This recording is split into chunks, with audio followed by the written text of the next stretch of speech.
Welcome to Yen Cinema, your destination for endless entertainment and unforgettable movie moments. Discover exciting films, inspiring stories, and cinematic journeys across every genre. Whether you love action, drama, thrillers, or timeless favorites, there's always something waiting for you here. Sit back, enjoy the experience, and let Yen Cinema bring the magic of movies to your screen. Ip Man is a 2008 Hong Kong biographical martial arts film inspired by the life of Ip Man, the legendary Wing Chun grandmaster and mentor of martial arts icon Bruce Lee. The story centers on key events in Ip Man's life during the Second Sino-Japanese War, set in the city of Foshan, China. Directed by Wilson Yip, the film stars Donnie Yen in the title role, with action choreography by Sammo Hung. The supporting cast includes Simon Yam, Lin Hung, Lam Ta-tung, Xing Yu, Hiroyuki Ikuchi, and Tenma Shibuya, all of whom contribute memorable performances. A joint production between Hong Kong and China, Ip Man was the final film distributed by Mandarin Films and marked the beginning of the highly successful Ip Man film series. It premiered in Beijing on December 10, 2008, before its theatrical release in Hong Kong on December 19, 2008. The film received widespread praise from both critics and audiences for its compelling storytelling, powerful performances, and expertly choreographed fight scenes. Even before its release, producer Raymond Wong confirmed that a sequel was already in development. The franchise continued with Ip Man 2 in 2010, Ip Man 3 in 2015, and concluded with Ip Man 4, the finale in 2019. Despite not receiving a theatrical release in North America or most of Europe, Ip Man earned more than $22 million worldwide, becoming a major international success. The film was nominated for 12 Hong Kong Film Awards and won several honors, including Best Film and Best Action Choreography, further cementing its reputation as one of the finest martial arts films of its era. Set in 1935, the story begins in Foshan, a thriving center of southern Chinese martial arts, where numerous schools and masters constantly test their skills through friendly competitions. Among them is Ip Man, the town's most accomplished martial artist. Although widely respected for his extraordinary talent, he chooses to live a humble and quiet life, earning his reputation through private, friendly matches rather than public displays of strength. One day, a local troublemaker named Yuan loses his kite, which lands in a tree in the Ip family's backyard. While retrieving it, he accidentally witnesses Ip Man defeating fellow Kung Fu master Master Liu in a friendly sparring match. Excited by what he has seen, Yuan spreads the story throughout the town, unintentionally embarrassing Master Liu. Hoping to restore his master's reputation, Yuan's brother, Lin, a restaurant owner and Liu's student, publicly challenges Ip to a rematch, only to end up embarrassing himself instead. When the Second Sino-Japanese War begins, Ip and his family lose their home after the Imperial Japanese Army seizes it for use as military headquarters. Forced into a rundown apartment and left with very little, Ip struggles to provide for his wife and son. He eventually takes a job at a coal mine, where he works alongside Lin, who regrets humiliating his brother and has been searching for him without success. Meanwhile, General Miro, a Japanese karate master, establishes an arena where Chinese martial artists fight Japanese soldiers in exchange for a bag of rice. Li, a former police officer now serving as the Japanese interpreter, invites local fighters to participate. Although Ip initially refuses, he changes his mind after Lin mysteriously disappears following one of the matches. At the arena, Ip witnesses the shocking death of Master Liu, who is executed by Colonel Sato, Mira's ruthless deputy, after collecting his earned bag of rice despite surrendering in a later fight. Realizing that Lin has likely suffered the same fate, Ip challenges 10 Japanese karate fighters at once and defeats them with overwhelming skill. His incredible performance captures General Mira's attention, who asks him to return for another match. Before leaving, IP takes Master Liu's bag of rice and delivers it to Liu's surviving family. Elsewhere, Jin Shanzhou, a highly skilled northern martial artist who was once defeated by IP, has turned to a life of crime and now leads a gang that terrorizes workers at a cotton mill owned by IP's friend, Zhu Qingpeng. To help them defend themselves, IP begins teaching the workers the art of Wing Chun. When Jin and his gang attack again, the workers successfully hold them off until IP arrives and defeats both Jin and Yuan, who has joined the gang. After the fight, IP confronts Yuan and informs him that his brother Lin has died. He hands Yuan a small tin that once belonged to Lin. Inside, Yuan discovers the kite he had lost years earlier, a touching reminder of his brother. Filled with regret, Yuan abandons the gang and changes his ways. When IP refuses to return to Mir's arena, the general sends Colonel Sato and several soldiers to capture him. After defeating them at his apartment, IP escapes with his family and hides at Li Zhao's house. The Japanese eventually locate him at the cotton mill and take the workers hostage. Despite Li Zhao's warnings, IP surrenders to protect everyone else, while arranging for his wife and son to flee safely to Hong Kong. General Mira asks IP to train Japanese soldiers in Chinese martial arts, but IP refuses. Instead, he challenges Mira to a one-on-one fight. Although Colonel Sato wants IP executed immediately, Mira accepts the challenge, determined to defend Japan's honor and crush Chinese morale. Secretly, however, Sato threatens to kill IP if he dares defeat Mira. During the public showdown in the town square, IP and Mira engage in a long, intense battle. In front of a cheering crowd including IP's wife and son, IP ultimately defeats Mira. Furious over the loss, Sato shoots IP in the shoulder. As chaos erupts and the crowd turns against the Japanese soldiers, Li Zhao kills Sato with his own weapon. Amid the confusion, IP is rescued by Zhu Qingpeng and escapes to Hong Kong with his family. The film concludes with a montage revealing that IP Man dedicated the rest of his life to spreading the teachings of Wing Chun. He established his own martial arts school and trained many students, including the legendary Bruce Lee. The idea for an IP Man biographical film first emerged in 1998, when Jeffrey Lau and Corey Yuen discussed creating a movie about Bruce Lee's martial arts master. However, the project was abandoned after the production company, Paragon Films Limited, shut down. Years later, producer Raymond Wong launched his own IP Man project with the full support of IP Man's sons. The production team traveled to Foshan to carefully research IP's life and legacy. IP Chun, IP Man's eldest son, along with Wing Chun masters Liu Ouyung, Jun Jiao, and several other practitioners, served as technical consultants to ensure the film's authenticity. Principal photography began in March 2008 and concluded in August the same year. Filming took place primarily in Shanghai, whose architecture was used to recreate the historical appearance of Foshan. During production, a dispute arose between the filmmakers behind IP Man and director Wong Kar-wai, who was simultaneously developing his own IP Man biopic.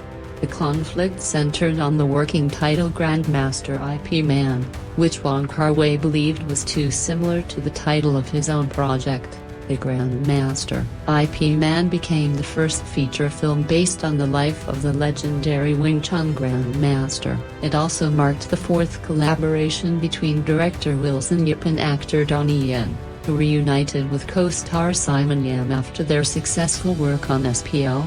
Chapeau Lang, 2005. The screenplay was written by Edmund Wong, the son of producer Raymond Wong. Having previously collaborated with Wilson Yip and Donnie Yen, Edmund brought both dramatic storytelling and historical detail to the project, to ensure the martial arts sequences remained true to Wing Chun traditions. IP Chun, Liu Ouyung, and martial arts champion Chu Kai-ling worked closely as technical consultants, providing guidance on both the film's story and its fight choreography. The film's score was composed by acclaimed Japanese musician Kenji Koei, who had previously worked with director Wilson Yip and actor Donnie Yen on Dragon Tiger Gate, 2006. The idea for an IP Man biopic dates back to 1998.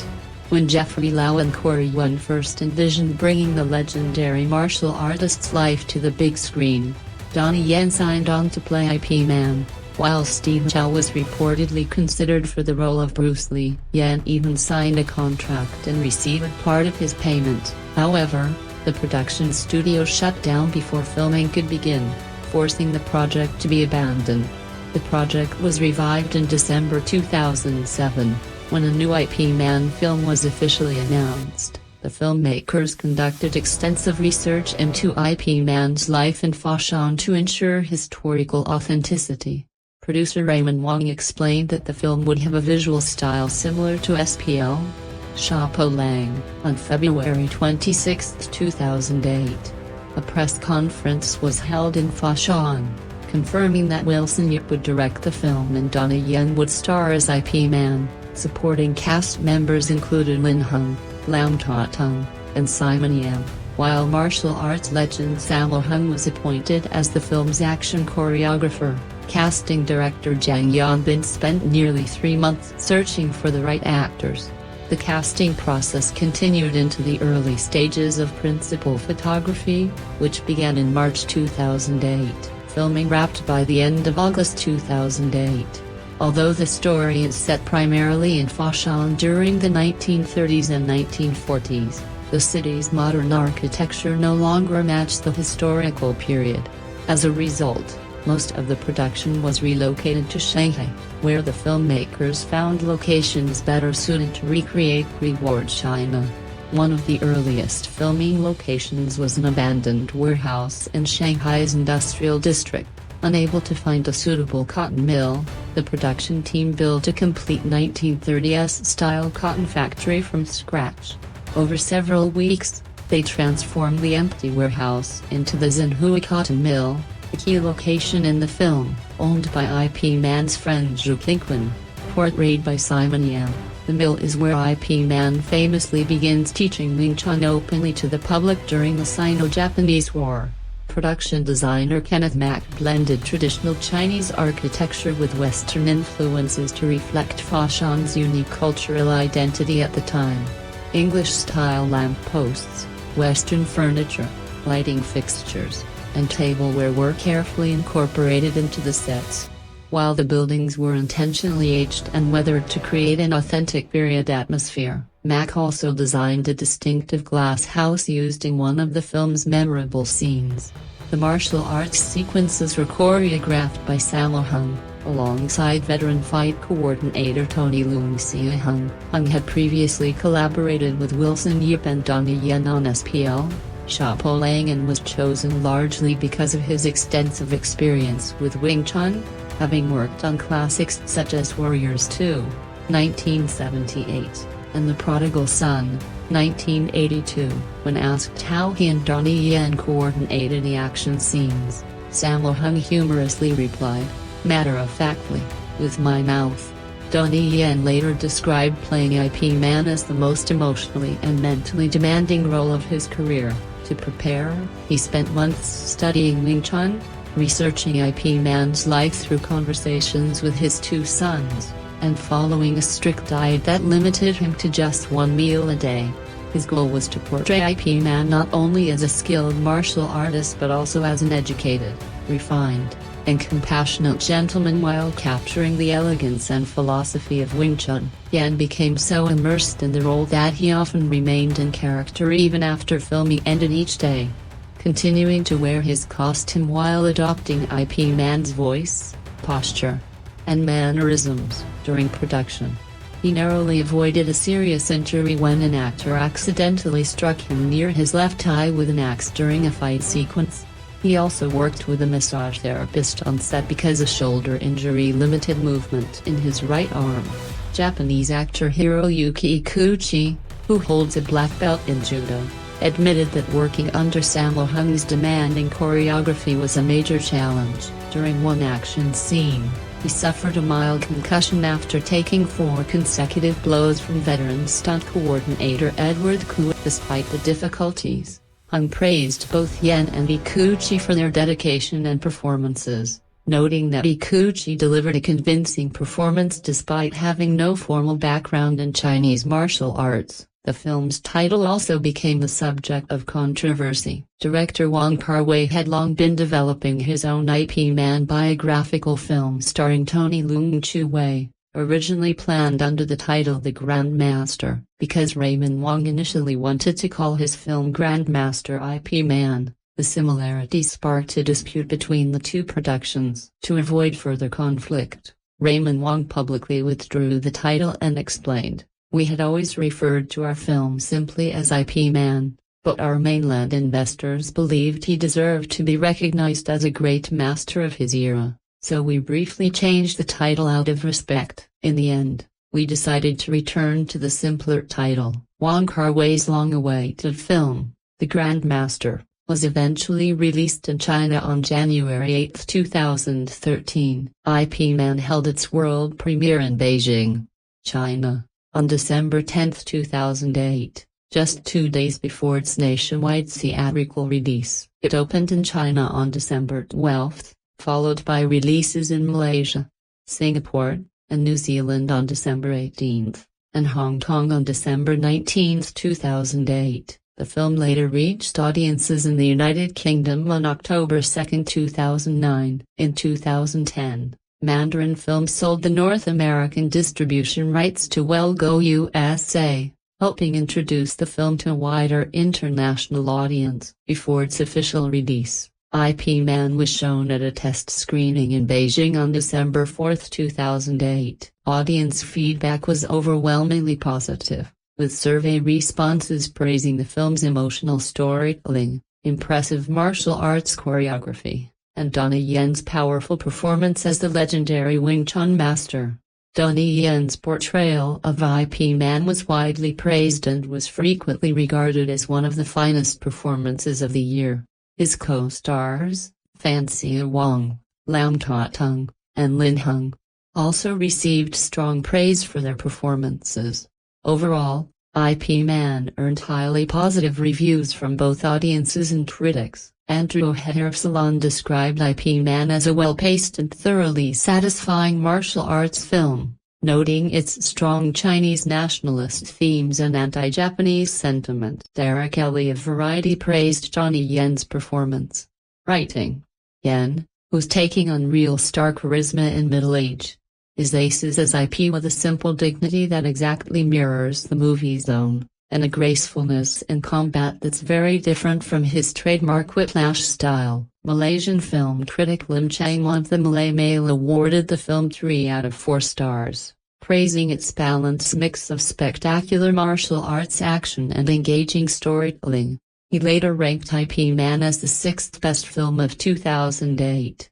Jen Ogilvy of Foreign Times highlighted the film's emotional depth, writing that its greatest strength lies in its dramatic intensity. She noted that the story's connection to the harsh realities of the Japanese occupation creates genuine tension and gives the action sequences greater emotional impact. On Rotten Tomatoes, Ip Man holds an approval rating of 86% based on 28 critic reviews, with an average score of 6.6 out of 10. The site's critical consensus states, "At once beholden to the established conventions of the genre and delightfully subversive of them, Ip Man is one of the most exciting and refreshingly character-driven martial arts films in years." On Metacritic, the film received a weighted average score of 59 out of 100 based on 9 critics, indicating mixed to generally favorable reviews. Although inspired by the life of the legendary Wing Chun Grandmaster,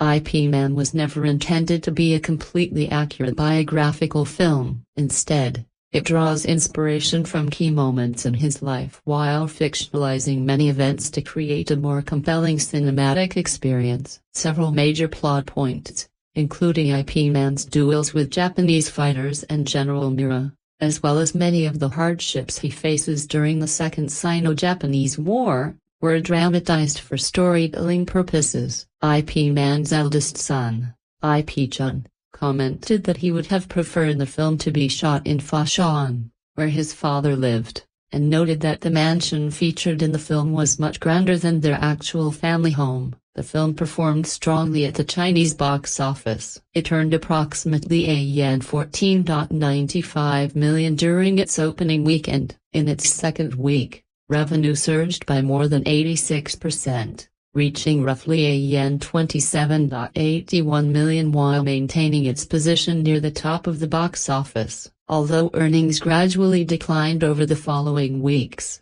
the film remained one of the country's strongest performers. After 6 weeks in theaters, Ip Man had grossed around Yen 93.74 million, making it the 13th highest grossing film in China in 2008. In Hong Kong, the film debuted at number 1, earning approximately 4.5 million Hong Kong dollars during its opening weekend. It remained among the top performing films throughout its theatrical run, finishing with a domestic gross of nearly 25.6 million Hong Kong dollars after 7 weeks. This achievement made Ip Man the 8th highest grossing film in Hong Kong in 2008.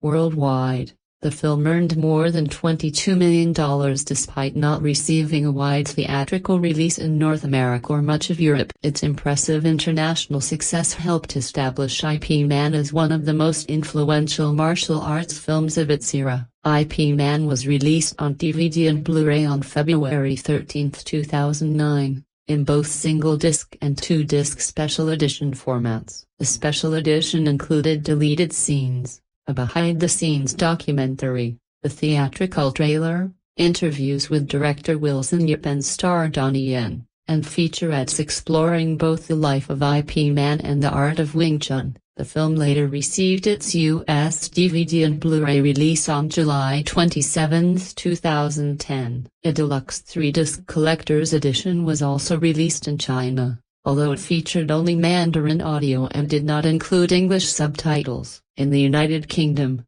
Ip Man became the 7th best-selling foreign-language film on physical home video in 2011 and ranked as the 2nd best-selling Chinese film of the year. The film launched what would become a successful 4-film franchise. Donnie Yen returned as Ip Man in Ip Man 2, 2010, which follows the martial arts master's move to Hong Kong as he works to establish and promote Wing Chun. The sequel also briefly introduces a young Bruce Lee, who would later become Ip Man's most famous student. Fancy Wong and Lin Hung reprised their supporting roles, while legendary martial artist Sammo Hung joined the cast as a Hung Gar master. Although Donnie Yen initially expressed little interest in making a third film, believing Ip Man 2 would serve as the perfect conclusion, discussions about continuing the series continued. Director Wilson Yip remained interested in exploring the relationship between Ip Man and Bruce Lee in a future installment. In January 2014, Variety reported that Ip Man 3 would begin filming in 2015, with Donnie Yen returning in the lead role and Wilson Yip once again directing. Originally planned for a late 2015 release, the film ultimately premiered in early 2016. The saga concluded with Ip Man 4, the finale in 2019. Donnie Yen once again portrayed the legendary Grandmaster. Wilson Yip returned as director, and Kwok Kwan Chan reprised his role as Bruce Lee. Released in 2008, Ip Man is a Chinese biographical martial arts film directed by Wilson Yip and starring Donnie Yen. It succeeds not only as a thrilling action film but also as a powerful historical drama centered on the Second Sino-Japanese War and its lasting impact. The film is carefully divided into 2 distinct halves. The first showcases elegant martial arts battles and introduces Ip Man as a respected master living in peaceful Foshan. The second shifts into a much darker and more emotional historical narrative, depicting the suffering caused by the Japanese occupation. Despite the dramatic change in tone, the transition feels natural and gives the story remarkable emotional weight. The ending is especially satisfying, delivering both an inspiring conclusion and a heartfelt tribute to Ip Man's enduring legacy.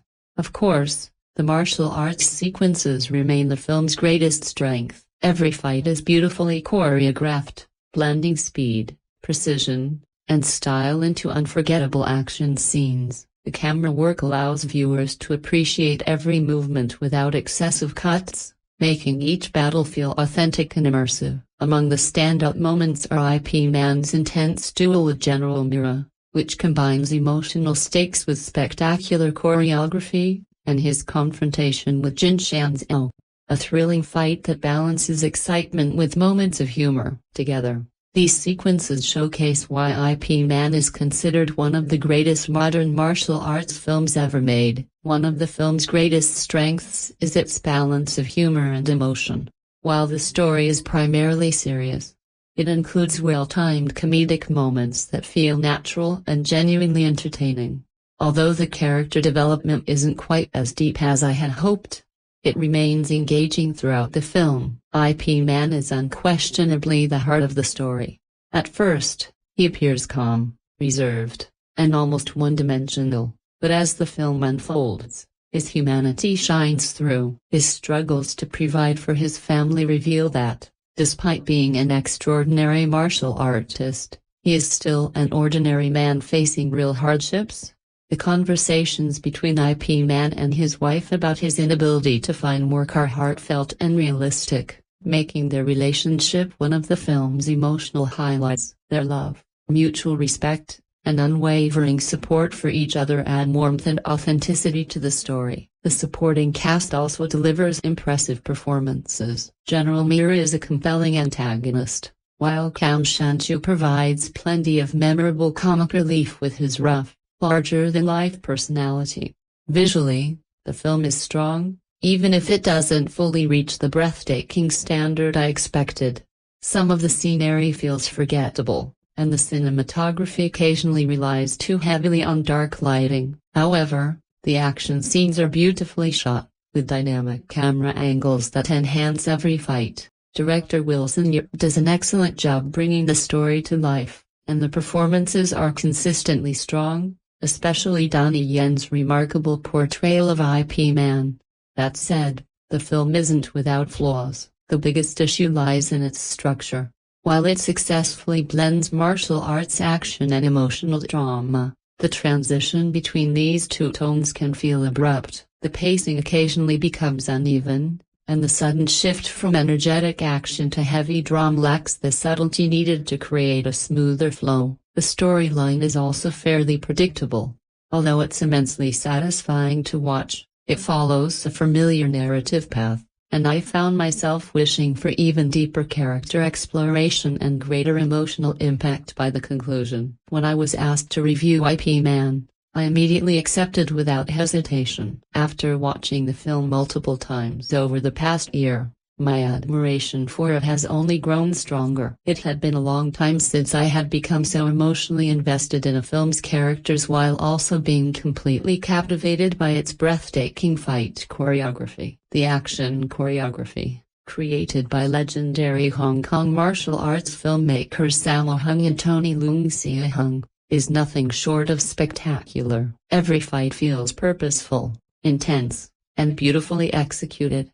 Donnie Yen had already established himself as a respected figure in Hong Kong cinema with standout performances in films such as Tiger Cage 2 and Iron Monkey, despite appearing in international productions like Highlander, Endgame and sharing the spotlight with stars such as Jet Li in Once Upon a Time in China 2 and Jackie Chan in Shanghai Nights. It wasn't until his collaboration with director Wilson Yip on the outstanding 2005 film SPL, Killzone that his full potential as both an actor and martial artist truly came into focus. IP Man represents the peak of that creative partnership. The story begins in the mid-1930s in Foshan, China, a city famous for its many martial arts schools. Among all the masters, IP Man is widely regarded as the finest. Despite his unmatched skill, he chooses not to take students and instead lives a quiet, humble life. Coming from a wealthy family, he has no interest in fame or competition. He spends his days with his wife and son,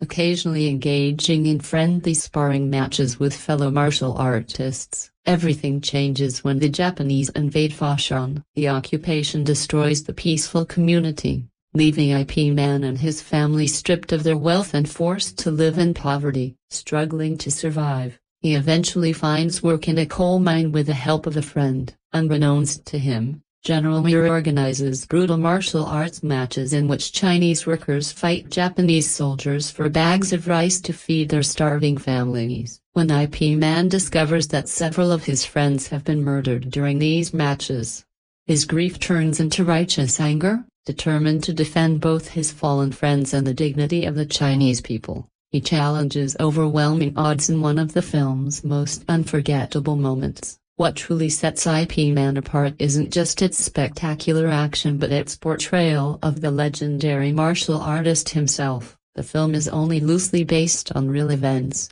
taking several creative liberties with history. Nevertheless, it captures the spirit of the real IP Man, a Wing Chun grandmaster who later became the teacher of Bruce Lee and played a pivotal role in bringing worldwide recognition to the martial art.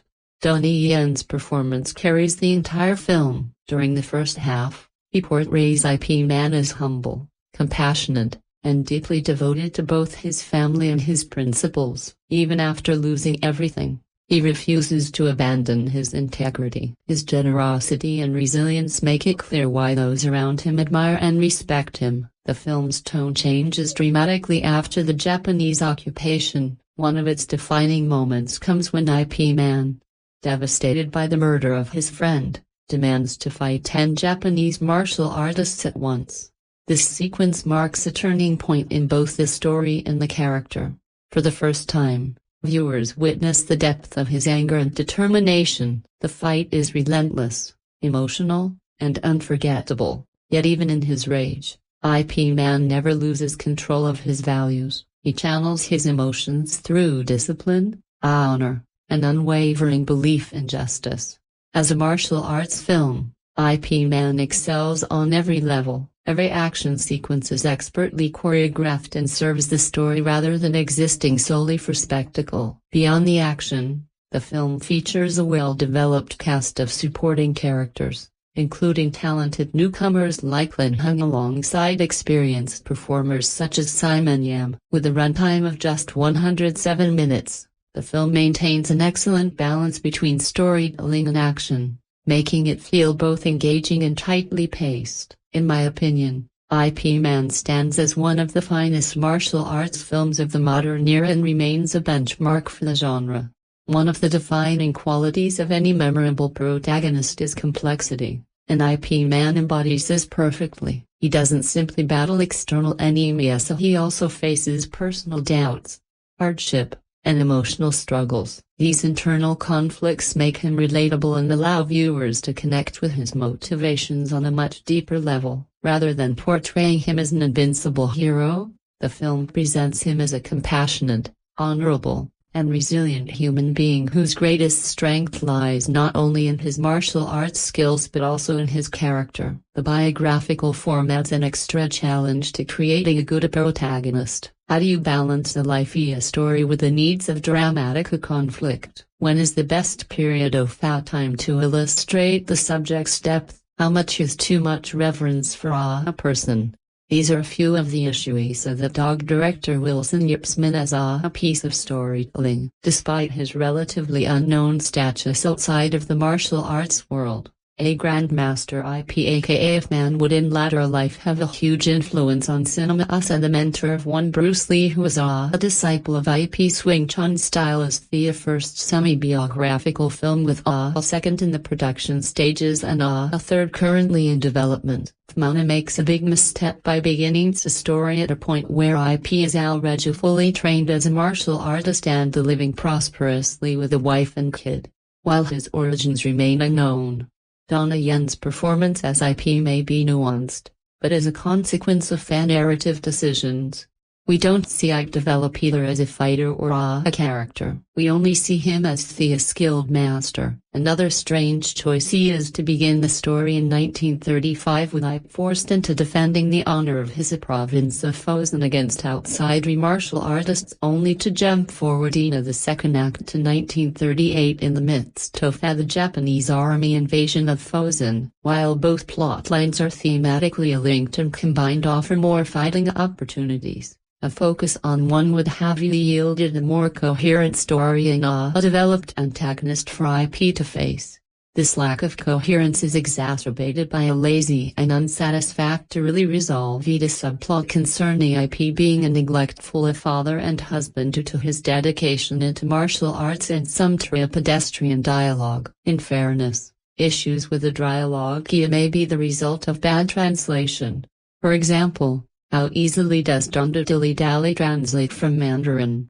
And then again, there is no smoke without a fire. And it's hard to see how lines such as, "this tea smells nice," can be misinterpreted, though the narrative is little more than a collection of events threaded together by the protagonist. Martial arts cinema is unique as a genre in that it can still satisfy if the fighting is good. And this turns out to be the saving grace of Man, with action director Sammo Hung at the helm and Donnie Yen in the lead role. The fighting is slick, frenetic, and plentiful, mixing fast-cutting with subtle wire-fu, even if it is by no means particularly original. Another redeeming point of Man is its high production values with stunning set design, locations, camera work, and its atmospheric score making the setting of Frozen come alive. As the first part of a potential trilogy, this is a mixed bag, but it does show some promise. While the story and characterization are deeply flawed, the performers, set pieces, and the direction just about manage to hold a viewer's attention. One hopes for the next film that a little attention is paid to the IP's youth and backstory and to building a true character rather than an empty hero. From the Wuxia films of the Shaw brothers and Angie to the masterful comedy Kung Fu of Jackie Chan, martial arts films are a vast and all-encompassing genre of cinema. My knowledge with Chinese cinema mainly comes from Jackie Chan movies and the Hong Kong gun fu crime thrillers of Jana Wu, so I wasn't too familiar with the story of Man. Like most people, I know about him being the legendary master of Bruce Lee, but that was about the extent of my knowledge. But through a desire to learn more about the man along with my love of action films and Donnie Yen, I decided to check out Wilson Yip's 2008 biographical action film about Man, coincidentally titled Man. The film dramatizes IP's life in Frozen during the Second Sino-Japanese War up until his arrival in Hong Kong. Dramatizes the key word here, as the authenticity of the events of the Man series are frequently up for debate. Regardless of this, the film and its sequels are often thought of as modern martial arts masterpieces. Let's find out how true that is. The anonymous man himself, portrayed by a martial arts legend Donnie Yen. Yen is perhaps best known in the West for his villainous turn in the underrated Jackie Chan/Owen Wilson sequel Shanghai Nights, or depending when you're reading this, as badass warrior monk Chiridamwe in Gareth Edwards' magnificent Star Wars film Rogue One. Outside of Western cinema, Yen has forged a career in South Asia as a bankable action star with a reputation for doing some seriously impressive fight scenes. The baton versus knife fight scene in SPL Shapo Lang is possibly his best. It was with The Hitman in 2008 that he really solidified his movie star status, though. The film and its sequels follow the increasingly fictionalist life of martial arts master of Men whose later students include Bruce Lee. Man specifically follows a master IP during his time in Frozen from in the late 30s to the early 40s. The film's first act is practically a light-hearted romp as IP goes about his business in Frozen, schooling fellow martial arts masters and fighting a particularly nasty bunch of outsiders who aim to set up a rival school.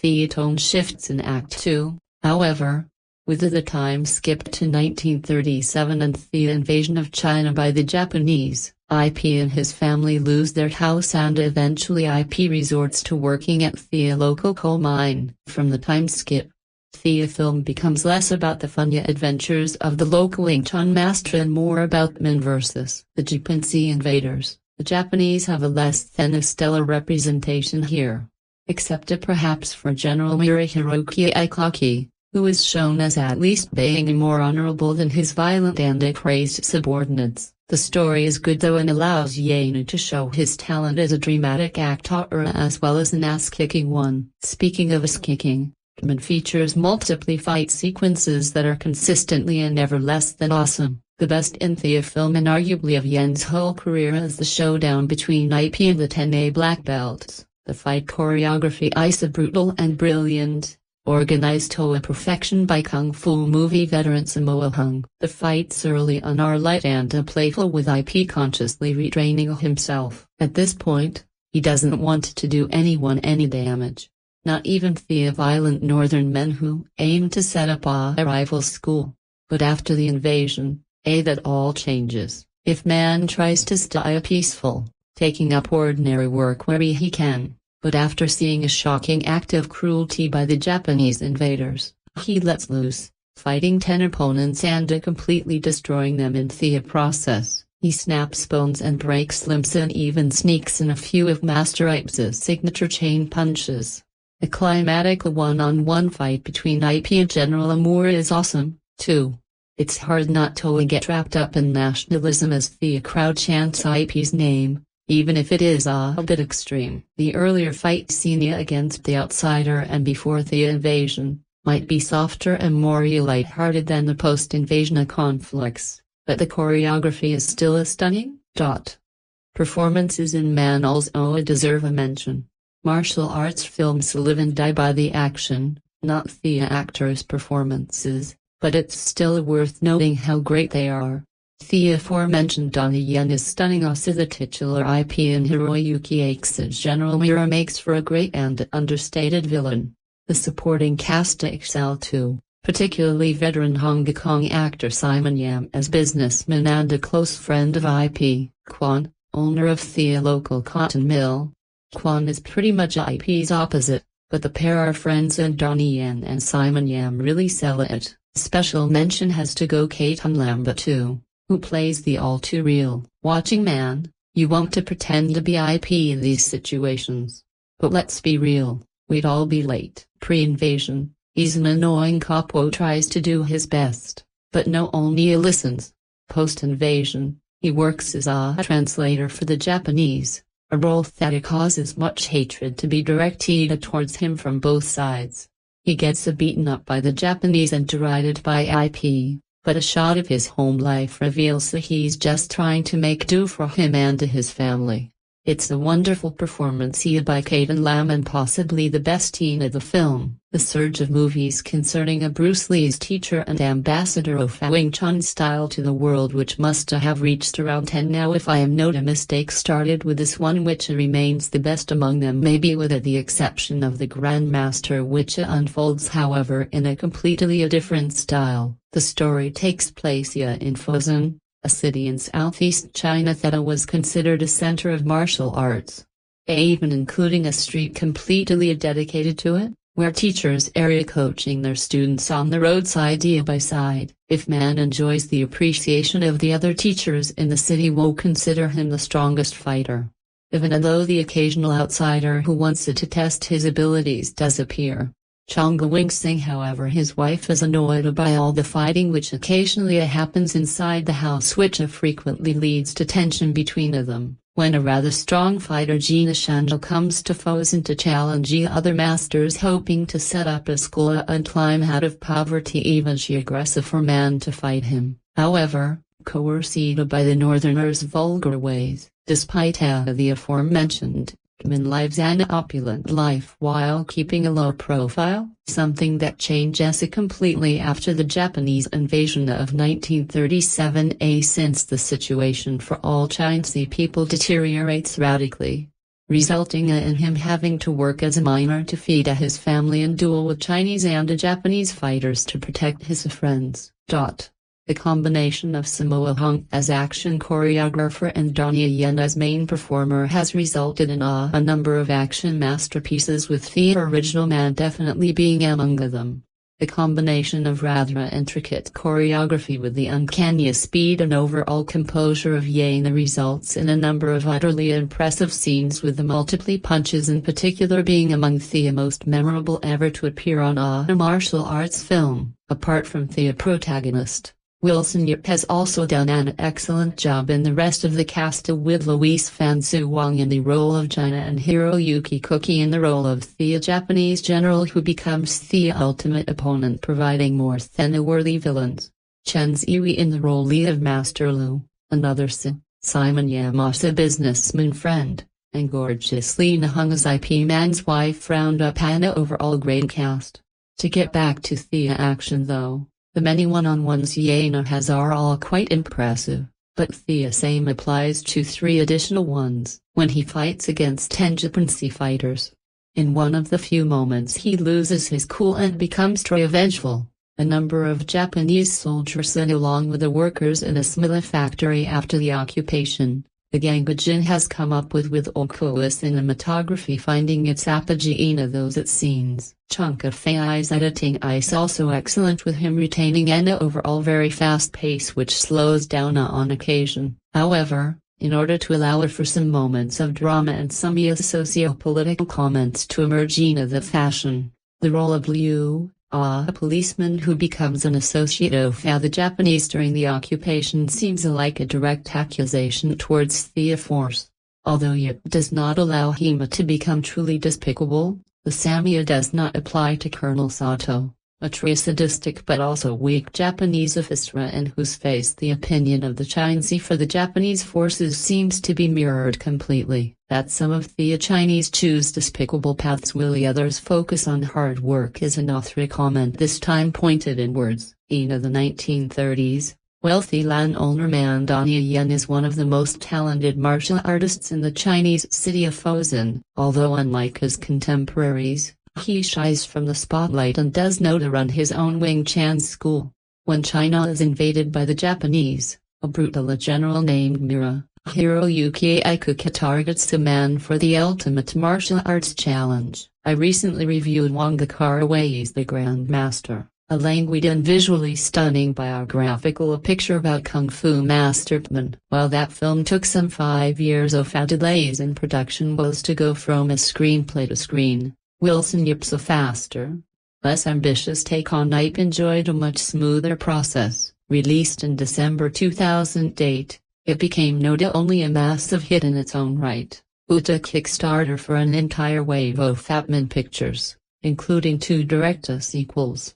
A third is to shoot in 2018. Unlike The Grandmaster, Pman is a thoroughly commercial picture, strategically composed by its director to have lowest common denominator appeal for a mass Chinese audience.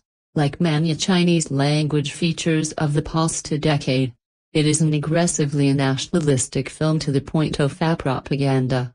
For star Donnie Yen, it feels like the first part of a loose patriotic trilogy. After beating up the Japanese in Pan, he went on to punch his way into a defending Republic of China found Yatsen and bodyguards and assassins and to beat up even more Japanese people in A Legend of the Fist, The Return of Fat Jensen.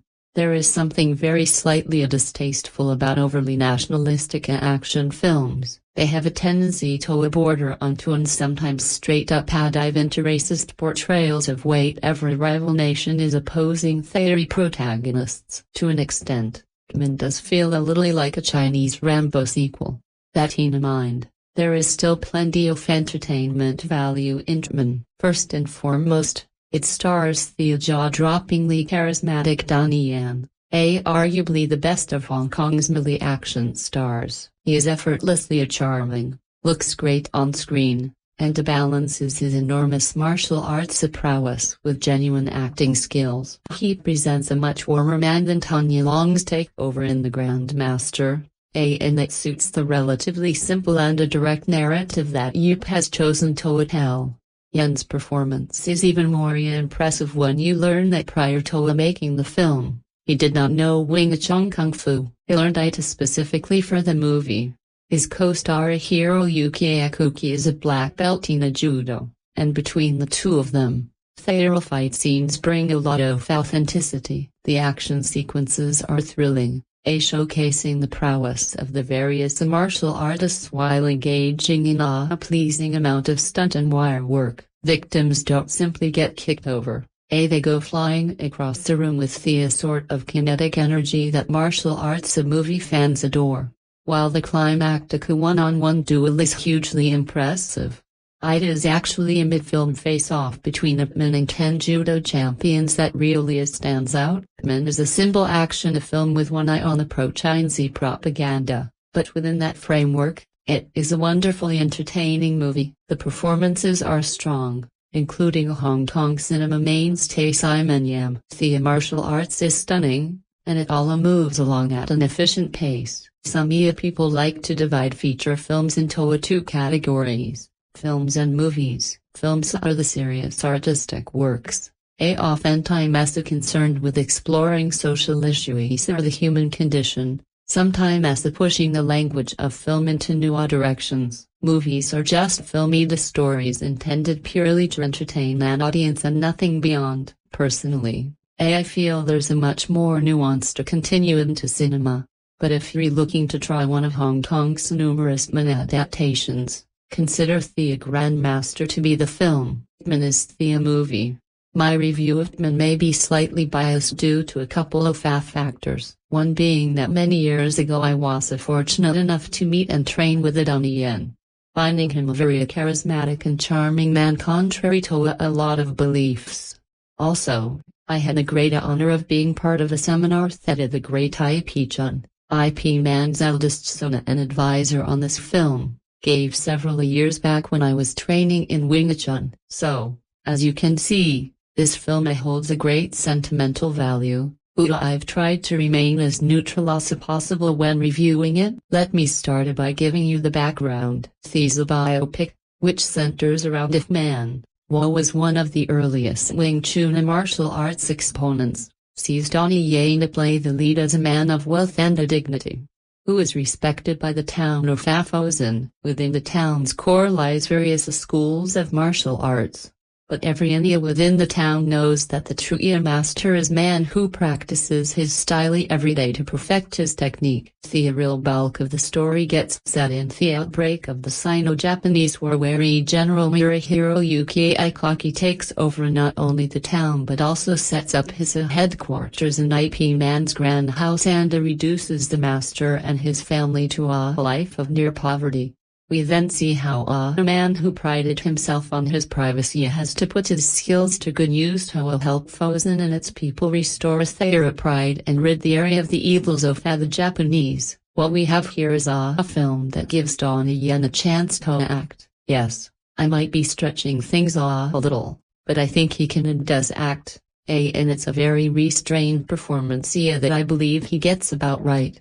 There are moments of laddish behavior when he's showing a student how Wing Chun can easily counter the student's moves, but I think it works well for the most part. And up until the halfway point, Donnie Yen portrays a man that you think man was. Fan Su Wong also gets a decent amount of on-screen time with a side story about an upstart martial artist trying to prove he's the best. And perhaps if he were given more time, he might have stolen the show. If you manage to pick up the DVD with the deleted scenes, there's a few with Fan Su Wong that deal with what eventually happened to his character. Similarly, Gordon Lam and Hiroyuki Ikit also have different endings, and I recommend watching them as they change the outcome drastically and would surely have given the movie a totally different feel. You know what you are all after though, and that's the fight scenes, as let's be honest. That's what you want from a Donnie Yen film. Thankfully, you won't be disappointed with the action, which is choreographed by fan favorite Sammo Hung. The Wing Chun scenes are spot on. The very first fight showing you the power these movements can deliver, to the brutality of the big fight where Ip Man takes on 10 of the Japanese and shows why this martial arts style looks so good on screen. So, I'd give it a 4 out of 5 as it's a film that mostly delivers on all of its promises. Perhaps I could have given it 5 if I had lasted a little longer, but it certainly has the potential to be a great franchise in the vein of the Once Upon a Time in China films. If you're an action fan, you won't be disappointed, and for me, this is Donnie Yen's best film to date from an acting perspective. I'm off now to pop man back in my DVD player and to ponder whether I'm still young enough to jump back onto the Wing Chun mats with Master Z getting an American release on April 12, 2019, and if man for not too long after that seems like a good time to go back and watch the original Ip Man trilogy. Donnie Yen was already riding high from SPL and Flashpoint, and this film had me paying a closer attention to the actress' filmography. The film also thrusted a Julara character into the mainstream after its success, and so the cinema machine started churning with other filmmakers hoping to profit on the popularity of Bruce Lee's Wing Chun teacher. Now that a time has passed and those imitators have mostly dried down, the question now is, does Man, the film directed by Wilson Yip, hold up all these years later? Mana is a well-renowned master of the martial art Wing Chun who lives a simple Buddha well-off life with his wife and son Nina Fosen. With that prestige come as challengers. However, as other fighters come looking for the master in hopes of gaining notoriety, Donnie Yen is extremely likable as the titular character and portrays the infallible fighter very naturally. The first 30 minutes of the movie has excellent pacing and goes by so quickly because of its story structure and how it cleverly writes fights into the plot. For martial arts enthusiasts, there are plenty of short but sweet scuffles scattered about, and everything is clearer to see with the wire work only enhancing the moves rather than drawing too much attention to it. Once the overconfident northern Chinese fighter Jin comes to a town and begins challenging all the martial arts masters, we are treated to some nicely shot encounters that easily telegraph how strong and intimidating this fighter is. The story sets up a good cocky fighter that you want to see get taken down by Man as the two finally square off with the entire town's honor hanging in the balance. Guess who wins and gains the love and respect of everyone? The once vibrant and colorful town of Fosen literally has all its colors sucked away as the war begins. The Japanese occupy the city and the Mana family are now homeless, struggling for food. I'm fine with things slowing down to get a little more dramatic for our characters, but it never really feels like if Man is having a real struggle for us to care about. Sure, the movie says he's homeless, but they're clearly staying in a small apartment that's probably bigger than my New York City home. Tongue sticking out. The movie also states that if Man is finally going to look for work to make money, so that means that they've been living off some sort of income and getting by while others are really without nothing. It's a little hard for me to sympathize. Also, he's also able to get work because of his past status, and everyone who recognizes him still holds the Wing Chun master in high regards. Now that Man is technically at his low point, the movie decides to introduce USA to new villains, a Japanese general, Amira, and his second-in-command, and a on-nose character of a World War II a Japanese soldier, Sato. They're willing to pay Chinese martial artists with bags of rice for their participation in a friendly fighting tournament with other Japanese soldiers. It's a pretty silly plot point, but it works since there's no other way into getting IPM fighting 10 men without him getting shot up afterwards. Speaking of fighting 10 men, if you do a YouTube search of Man, this infamous fight scene will most likely be at the top. But with good reason. As Ian mentioned earlier, Donnie Yen was never really on my radar before. But after SPL, Flashpoint, and now this movie, he definitely was now. The speed of his 100 hand slap punch in this case is incredible and could give Honda a run for his money. It really is a wonder to behold as he literally pummels only opponent to the ground. Now, if you just watch that scene online without context, the editing is a little too choppy and it has one of my biggest pet peeves in fight scenes, which is people waiting their turn before attacking someone. Ever since Jackie Chan pointed this out in one of his documentaries, I now feel like no fight scene should have this glaring element, but all of that doesn't matter so much because of this fight's emotional placement in the movie.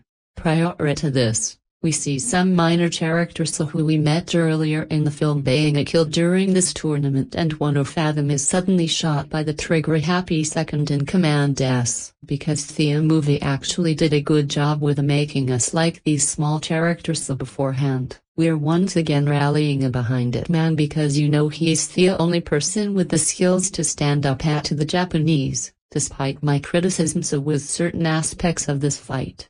It's very satisfying to see a man take out his anger on these men, and heartbreaking that his fellow countrymen died over bags of rice. Oddly enough, I laughed out loud. However, When Iman delivers a said bag to one of the killed Chinese fighter's family, and it still has the stains of his gunshot wound on it.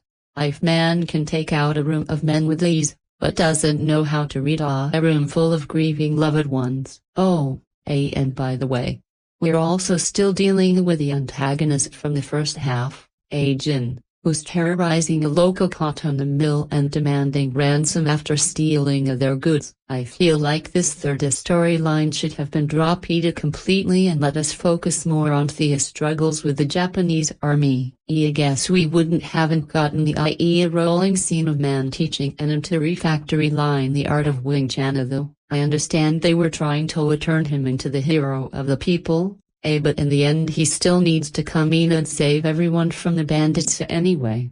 So what was the point? Now, fast forwarding, the plot predictably ends with a fight between Min and General Amora, but it's probably the most forgettable one in the entire film. There's never any indication that Mon might lose because he's pretty much a Chinese Superman, and he pummels Moro by channeling Wing Chun moves that intercute with him practicing on a traditional wooden dummy. It's all a little too obvious, but sure, why not? The movie then abruptly ends with Min getting a shot, the Chinese civilians rioting, and the Man family escaping to Hong Kong with titles cards finishing off by detailing the rest of the events. Oh, and who could forget 3 separate zoom-ins to the family's reaction of Man getting shot. Another laugh-out moment where it's supposed to be played for serious drama. All in all, it's a little too abrupt for my liking and thankfully only puts a slightly sour aftertaste on the film as a whole. I didn't pick many little things about it. The story, I really enjoyed revisiting a man. For martial arts enthusiasts, he's a definite must-watch. Donnie Yen's almost unreal speed paired with Sammo Hung's choreography created a lethal yet a stoic hero that you can definitely get behind. With most of the same team behind this film, right during the Second Sino-Japanese War, a martial arts master trains the workers of a cotton factory to fend off bandits and battles a Japanese general in the martial arts duel. Let's just get this out of the way. Man has some great martial arts sequences. And if you're a fan of the genre, it's pretty much a must-see. That said, take away the fight sequences and you have a nationalistic propaganda piece very reminiscent of the U.S. war pictures of the 1940s. From the blood-covered sack of rice to the half-eaten potato that man saves for his family, the filmmakers do everything possible to overtly manipulate the audience's emotions. The Japanese area portrayed as a group of slimy sociopathic monsters and the fictionalized man. Some synopsis will read that Man is a biography of the Grandmaster of Wing Chun who famously taught Bruce Lee, but this character is almost pure fiction is treated as a mythical figure whose duel against a Japanese general single-handedly brings about the end of the Sino-Japanese War. For a genre piece, this is fine, but if Man could be so much more. The real man's life seems so much more interesting than what's on the screen, and the production values along with the star Donnie Yen's charisma are certainly up to the task of a real biography that could have transcended the martial arts genre to deliver a picture with genuine emotion instead of the manufactured melodrama we're given. For those not up to date with the martial arts film canon, Man was a real historical figure, a master of Wing Chun, a type of fast Southern Chinese Kung Fu who until relatively recently was best known for having trained the great Bruce Lee. The real IP died just before Lee in 1972, but his colorful life has since served as a basis for a series of films that have taken varying amounts of liberty with the facts, starting with the Donnie Yen Vehicle Man from 2008. In these films, IP is more than just a historical figure. He's a legendary character, a fighter for justice against rogue criminals and sinister foreigners, especially in the films that focus on his years as a policeman in Fosen after the Second World War before the communists came to power and IP and his family left for Hong Kong. Conversely, Wong Kar-wai is the Grandmaster, IP serves as a vehicle for Langangerou's contemplation of martial arts philosophy. Scads more have followed of varying quality, and this latest one features Dennis 2 playing the character for the third time in the Foes and Policemen stagia of the story. To be honest, 2 is a less engaging performer than Yen, but his moves are nifty and directly line of films the fight scenes which really make up most of the movie with plenty of fast style. He is very keen on cross-cutting between quiet and noisy interactions during the fights. In the opening battle, for instance, between IP and dozens of axe-wielding gangsters, his superior officer, Michael Wong, plays a chess upstairs against a foe with the moves in both forms of combat paralleling each other. There's some drunken-style fighting later and inventive use of props, but the film takes itself a bit too seriously and reshuffles the deck of plot tropes instead of inventing its own ideas. Ultimately, it feels about as meaningful as a pop video. But if you enjoy martial arts films the way others like say Dancia films, it's pleasant viewing. I spent most of my Asian movie watching life staying away from Donnie Yen's films. I think Drunken Taikai, his first major role directed by Yun Wooing, was the first of his that I tried. It didn't grab my attention enough to watch it in its entirety, so I dismissed it also being lame. Then I gave Legend of the Wolf and Ballistic Kiss, both of which he directed, a shot. Again, both lame. I hated the fact that he did that Sammy a flying kick in all of his movies. Not to mention, the action was extremely undercranked to the point of comedy. Is this all this guy has to offer? If so, why should I care? I'm sure the few titles I watched weren't exactly his best films. Until this day, I still haven't seen Iron Monkey or any of the Tiger Cage films, but I went with my gut feeling. And other than stumbling upon him in movies like Shanghai Nights and Taikai, I decided to never watch a Donnie Yen movie ever again. I mean, there's too much good stuff out there to keep on giving this guy a chance, so why bother? In 2008, I started hearing buzz about a new Donnie Yen movie called Ip Man directed by Wilson Yip, Bullets Over a Sumer. I totally ignored it. And you can't blame me since I spent time watching quality movies like Nihongo Jin's Chaser and Shani Nagasaki's Black Belt, two of the best Asian films of the last 10 years. In 2010, I let Ip Man sit around and collect dust for a couple of months while I was busy getting reacquainted with great movies like The Godfather and some old Golden Harvest titles. After a while,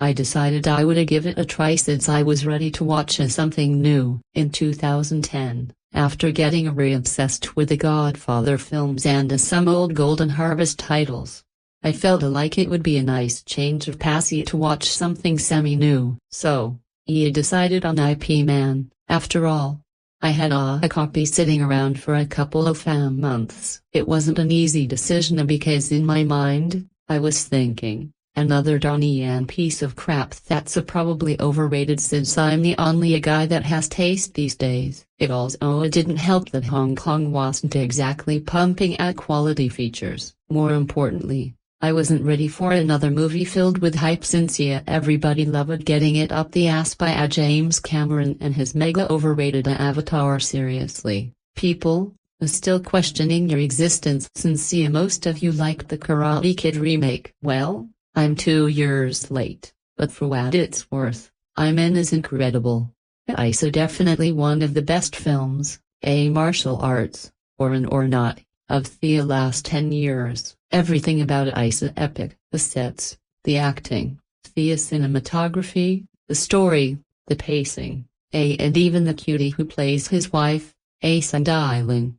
The fight sequences by Asamo Hunger crispier than a 10-day-old Rice Krispie treat, faster than a typewriter on steroids, and overall more entertaining than seeing Tila Tequila get pelted with rocks, bottles, and feces by jugalos. Even the use of wires was at an absolute minimum. I hate to put it this way, but as he was beating up the 10 Japanese guys in the dojo, Ian nearly jerked off and gave Donnie Yen's face and my TV a cum shot. The Man franchise has always been one of those I'll get around to at one diet properties for me, sitting comfortably in my Netflix queue, but always for only a reason or another being pushed aside by other often more important films. Recent viewings of Scott Atkins' accident monofilms and subsequently realizing the actor had appeared in Man 4.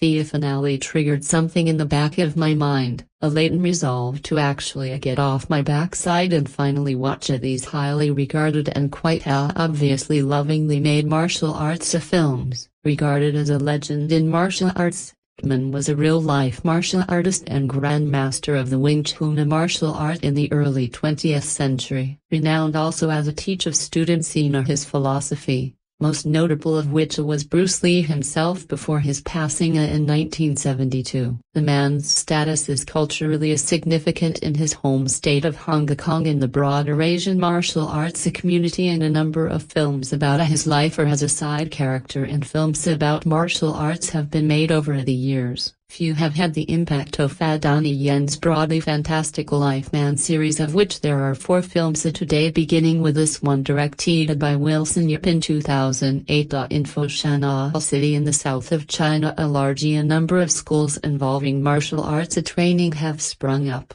One of the grandmasters, Ip Yen, leads a respectably quiet life with his wife, Chong, Lin Hong, and young son Unlak, allowing various other masters to fight him in his private residence to protect their legacy. After the Japanese invaded China as part of the Second World War, a man and his family's wealthy residency is assumed by the invading army, and he, his family, and his friends are all forced to work and beg for food. A terrifying existence at the bottom of a Japanese military boot. A sadistic Japanese commander, General Mura, Kuroki Aikoka, and his cruel lieutenant, Colonel Sato, Tenmashuya, find pleasure in recruiting disenfranchised martial artists to fight his own soldiers, often for food as a reward. That is until man steps into the frame and easily defeats 10 of his best fighters.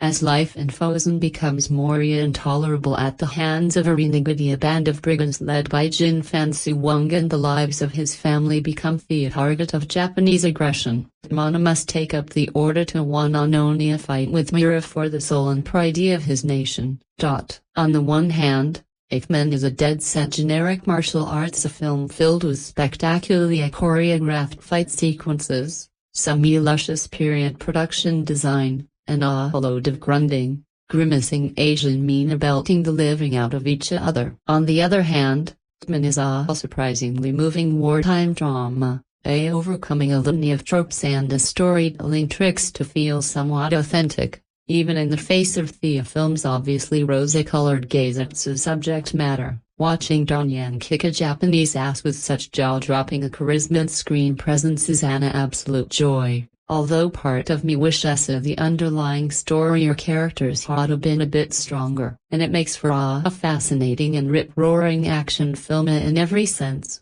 The film's top-end screenplay by Edmund Wong and Chan Tai-li isn't especially clever, but it does replicate several well-known aspects of the real IP man's life, even if it all too obviously strengthens the positive essay in favor of a gleefully cheeky chop-socky affair of snap bones, bloody noses, and death-dealing acrobatics. The story's fitful pacing and simplistic ensemble characters allow for maximum ass-kicking, both with Donnie Yen's stoic talent prodigiously glorified and several beat-downs by the film's other strongest element, Fansuwang's raggedly brutal Jin. Whenever Yen is on screen in his supremely cool mountain costume, comprising a traditional Chongyam robe and slippers, and doing a bashing to those hoping to best him, Ip Man flipped out rules. When the film tries to extend itself into legitimate story and character beats, things stumble a bit. But the second half of the film is easily the strongest part of the movie. Things move speedily from one moment to the next,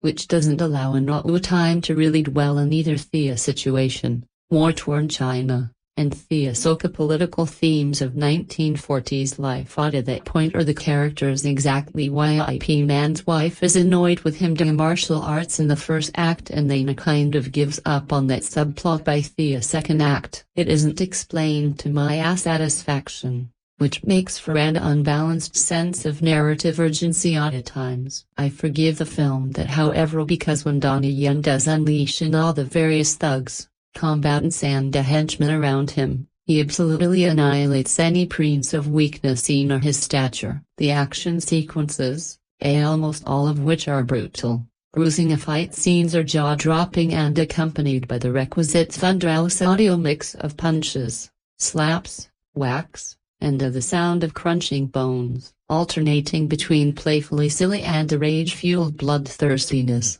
The fight scenes are choreographed supremely well by the legendary Sammo Hung and offer both a glorious view of the prowess of the various fighters, but showcase just how acrobatic and beautiful this form of combat can truly be. Yen's rapid-fiery fisticuffs and almost resolute sense of occasion depict men in full command of his faculties. A stone-cold head smasher wanting only to live in peace with his family. As you might expect, anger does get the best of him at only a point, and he absolutely annihilates a platoon of Japanese soldiers in karate dress. But throughout the film, Yen, if man, remains as calm as ever. If nothing else, Man is a propellant into exploring yet another aspect of world history I was largely unfamiliar with. Researching more on the Japanese invasion of China back in the day was an eye-opening thing and quite the incendiary backdrop for IP Man's tragic tableau. Okay, the film plays a bit fast and loose with historical facts, but you really do get the sense that the filmmakers wanted to honor both the Chinese people and man himself and quite literally bent over backwards to ensure the film was as nostalgic for the character and period as it could be. Donnie Yen's committed and hyper-stylist performance is the anchor to the clownish and deadly serious performances around him. A variety of characters offer alternating viewpoints not just of Chinese life but the Japanese invasion as well. And he's inarguably an absolute star. Man is a combat filmmaker's a delight. Bloody brawling and incredibly fight choreography coupled with dynamic direction from Wilson Yip and his behind-the-camera superstars make this an opening salvo to savor. I cannot claim to be any sort of serious historian when it comes to Yip Man's life, but all evidence leads me to believe the story of his life in the new biopic from China, Yip Man, is largely fabricated or romanticized. Nevertheless, the end result is an entertaining film with some serious Wing Chun fight scenes. A martial art that gets far too little screen time considering the copious amount of martial arts films that are produced. This is significant to me since I study Wing Chun in a lineage that comes directly from Yip Man. This film is sort of in the style of biopic similar to A Jedi's Fearless, a movie about a Chinese folk hero Yuanya.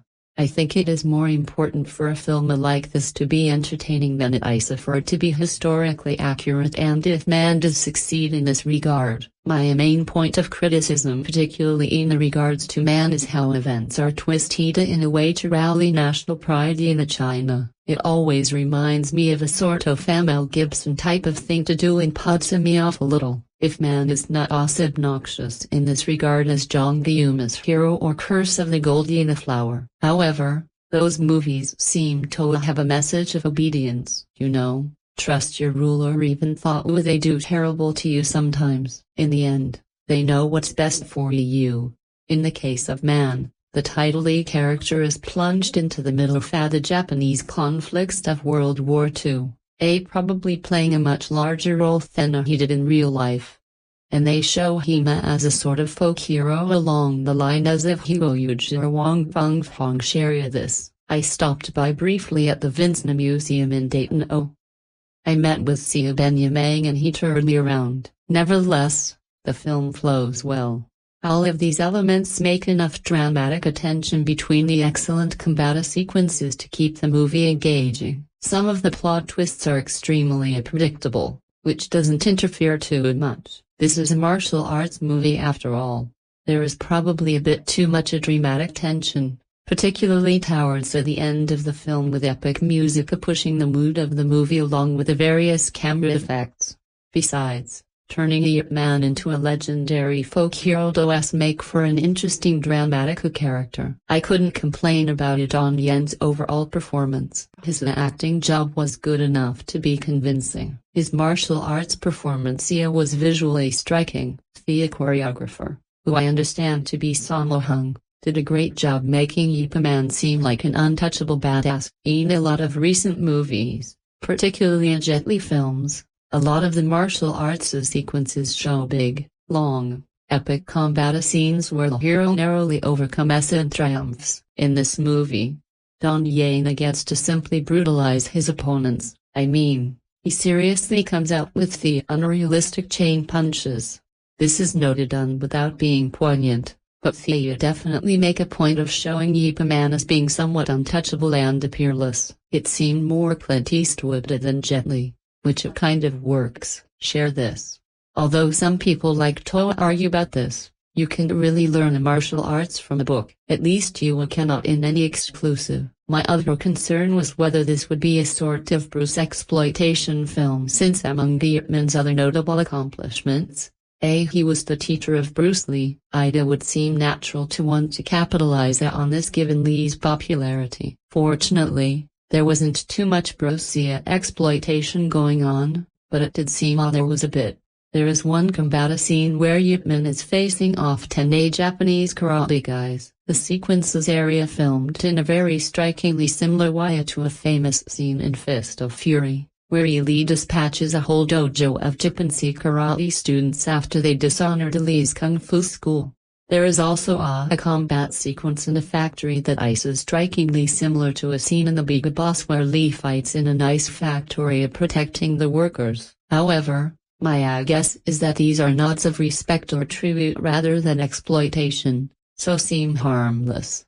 There was some mention in the end titles of Lee, but the copy I watched did not have that translated, so I am not sure what was even mentioned. All that said, if you enjoy martial arts movies, this is definitely a good film.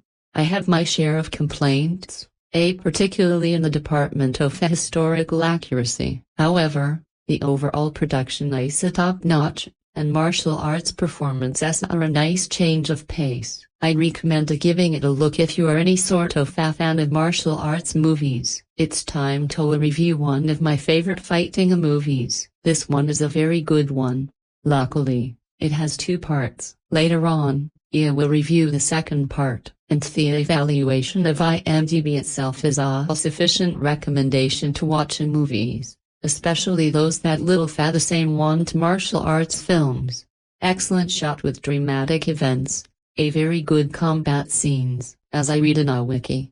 Very few wires, ropes were used when shooting because the main actor himself practiced martial arts, so it was not a special problem shooting the scenes. Otherwise, it is a biographical film about one of the greatest kung fu teachers in China. The developments took place in the period before and during the Second World War when Japan attacked China. The Japanese even offer the money to train the Japanese army, which Thesa normally refuses. See what happens then. Kung fu movies are great, but they're all very similar. Actually, that can be said of nearly every genre. Clichés and familiar patterns will always emerge, and eventually they become part of what we expect to see when watching a movie of a particular genre. Kung fu movies often set in the 19th century, if not earlier, and involve a power-hungry lord as a villain. Alternatively, they're set in the present day and involve some sort of crime lord as the villain.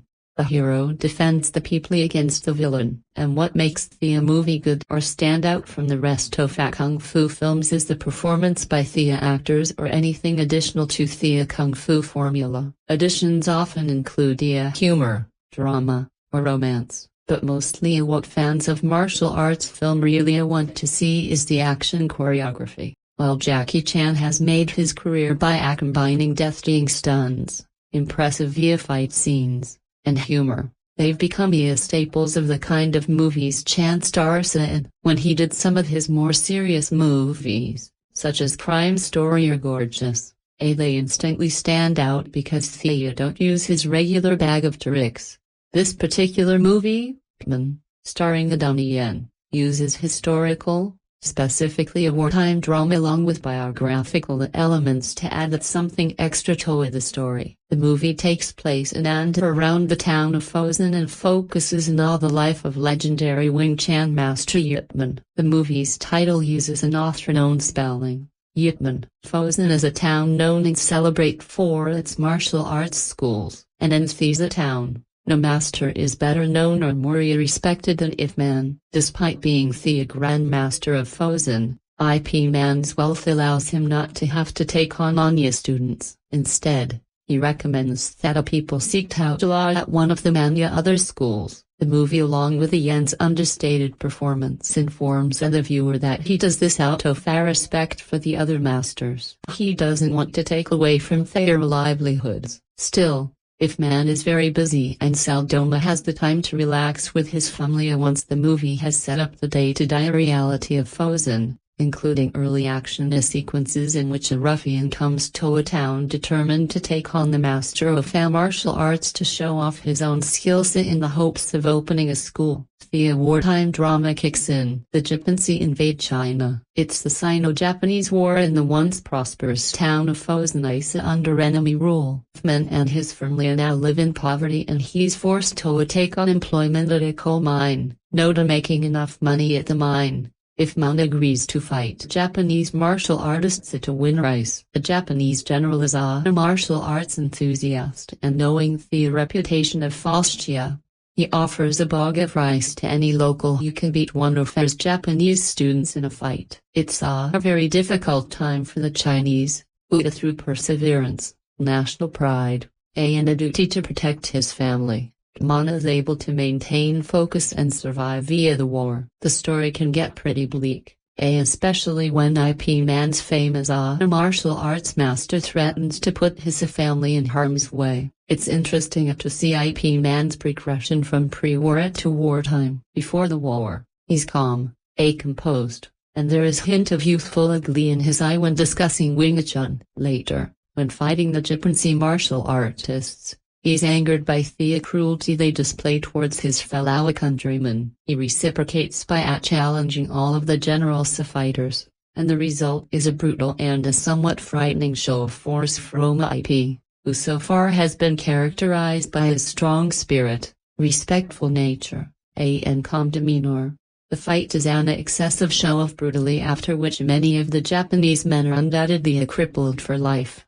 From calm and relaxed to violent and cruel, it's jarring to see how the war has affected the Grandmaster of Fosen, but his transformation isn't out of character. It was pretty clearly established earlier in the film that only of the reasons he's respected in town is because he protects those that need his protection. He protected the integrity of the other kung fu master when the ruffians came to town, and now has protecting his countrymen and his family against the Japanese general and his men. Man has more story than most kung fu movies. Fans of more typical martial arts movies might actually find the story to be a bit slow despite early action sequences. The focus is on Man and how he had to change as a person in order to survive the war. I think it's interesting that for a movie based on a real man, legendary Wing Chun master will help to popularize the fighting style and trained now famous students such as movie star Bruce Lee, that the movie only focuses on a small part of Ip Man's life. The story begins shortly before the war and ends with Man escaping Fosen with his wife and child. Really, it's a drama film with some kung fu. But the movie works well because it treats the dramatic elements and the action elements with equal importance. It makes for a solid film all around.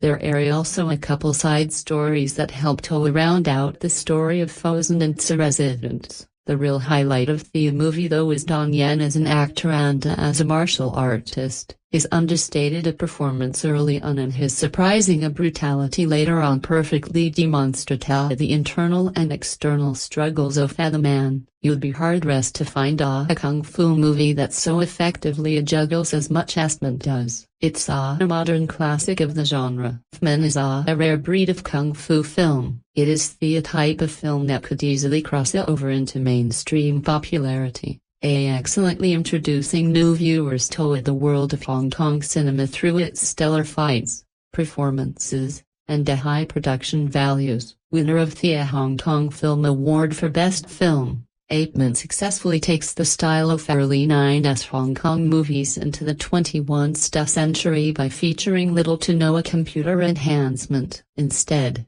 focusing on and trusting in the skill of the stars, the film succeeds on multiple levels and achieves everything it attempts to convey on screen. This is a kung fu epic similar in scope and tone to Once Upon a Time in China, and it thoroughly recaptures my interest in the genre. The film tells the story of a legendary Wing Chun master practitioner Ip Man, who later went on to teach Bruce Lee among other notables. The focus here is on his earlier days though, opening in the mid-1930s when the city of Fuzhou has become known for its abundance of quality martial clubs.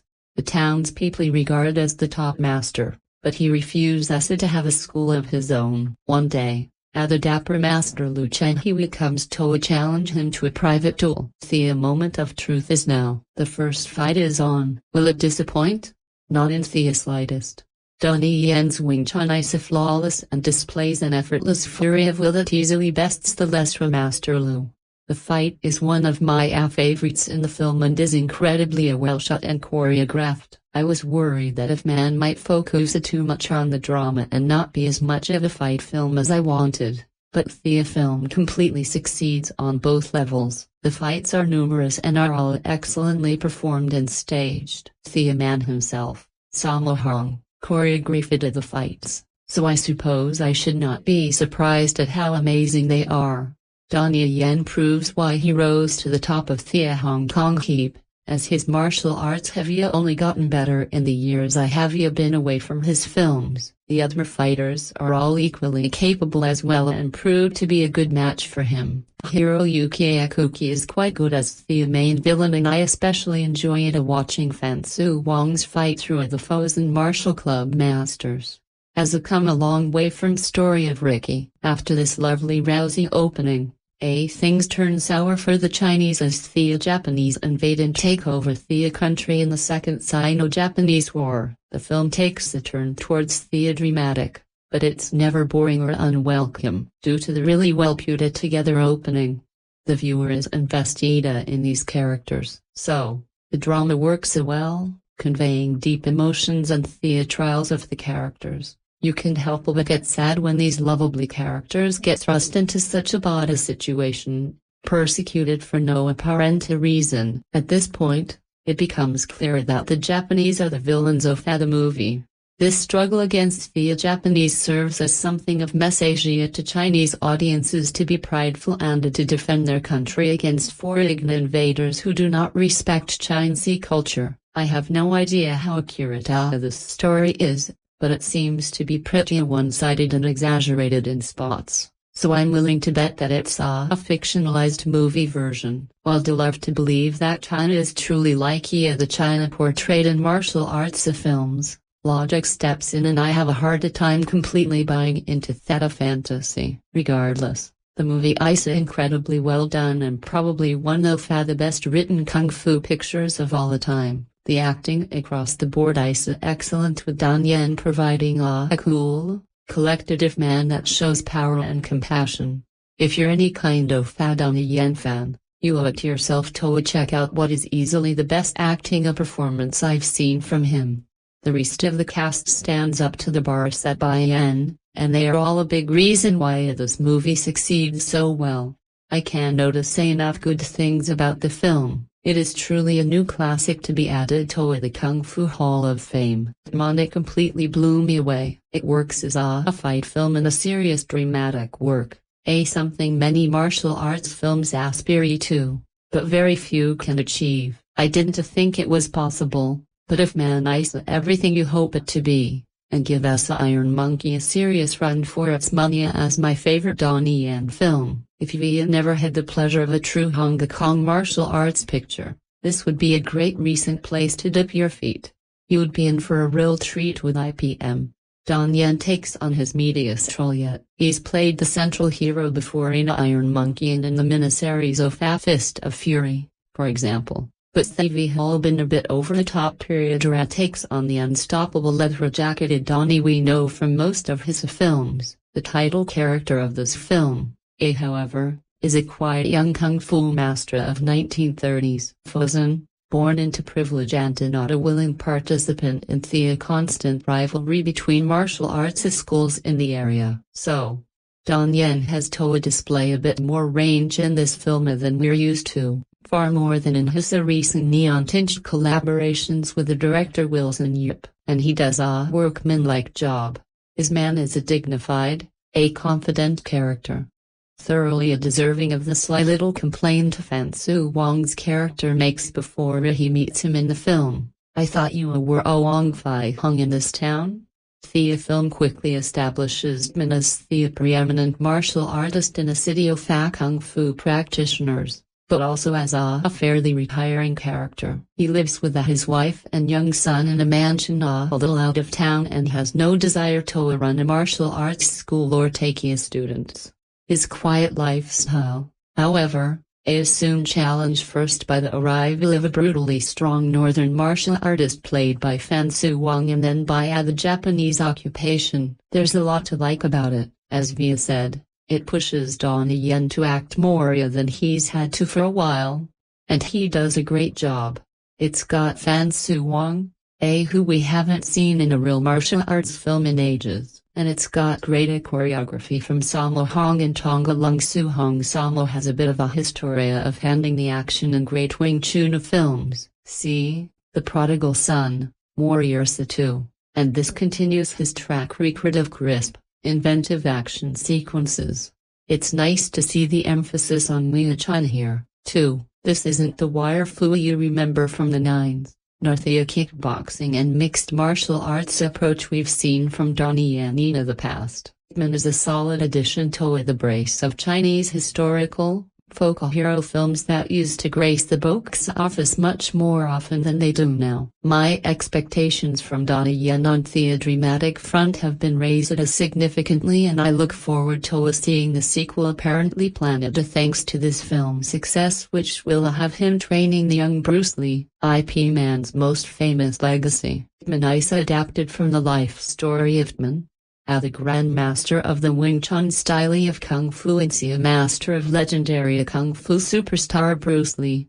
This movie will be the first important record of the master's life. IP's persistent devotion to Wing Chun is a classic example of the love and respect shown to a Wu and the freedom and spirit it represents. Men is a concept, a spirit, a way of thinking, and it represents a new peak in Hong Kong's wuxia movies based on a true story and coupled with realistic fight scenes. Like I said earlier, this movie does not disappoint. Everything about this movie was excellent, and I figured that I would enjoy this show. The movie brings USA back to China just before the Sino-Japanese War, a city called Fujian, which was famed to house many martial arts practitioners, with martial arts being popular and people wanting to show that their own style of martial arts is popular.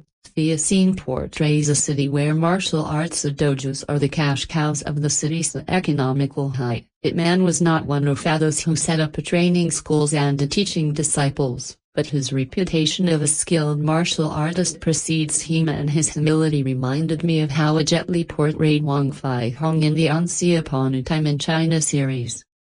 The supporting casts of Simon Yam, François Wong and Lin Hong added the much-needed sense of drama, romance and friendship which makes this movie complete. If you thought that Crouching Tiger and Hidden Dragon was a real kung fu flick, you are sadly mistaken. This is as real as it gets. There are not fancy flying about waving your swords through the air. This is real down-to-earth martial arts at its best. After I saw Rogue One, a Star Wars story, and loved it, many people asked me if I saw it. I hadn't even heard of it. which shocked people. Ooh, I'm only one person. I put on a movie with man in the title in my QE and still knew nothing about the movies, when one of those movies was about to expire on Netflix, one that had nothing to do with Donnie Yen's then trilogy, A Now Quadroloy. Another FMen film will be released in 2019. I decided to finally buckle down and watch all the movies in one sitting, naturally starting with Man. Man is not just any martial arts film. It is also a biopic and a period piece which is loosely based on the life story of the titular character Bruce Lee's instructor. It covers 1935 through 1938, which includes the period during World War II when the Japanese invaded China, including foes in which I saw where FMen was from. FMen works as a standalone movie and as the strongest of the franchise. It is simple enough for acolytes such as myself to get on the ground floor and become interested in this man's story. It feels like an origin story for a reluctant vigilante. He is depicted as the epitome of being a Chinese man. He loves his wife. He is a good father. He is humble and generous, a strong and restrained, peaceful Buddha willing to defend others.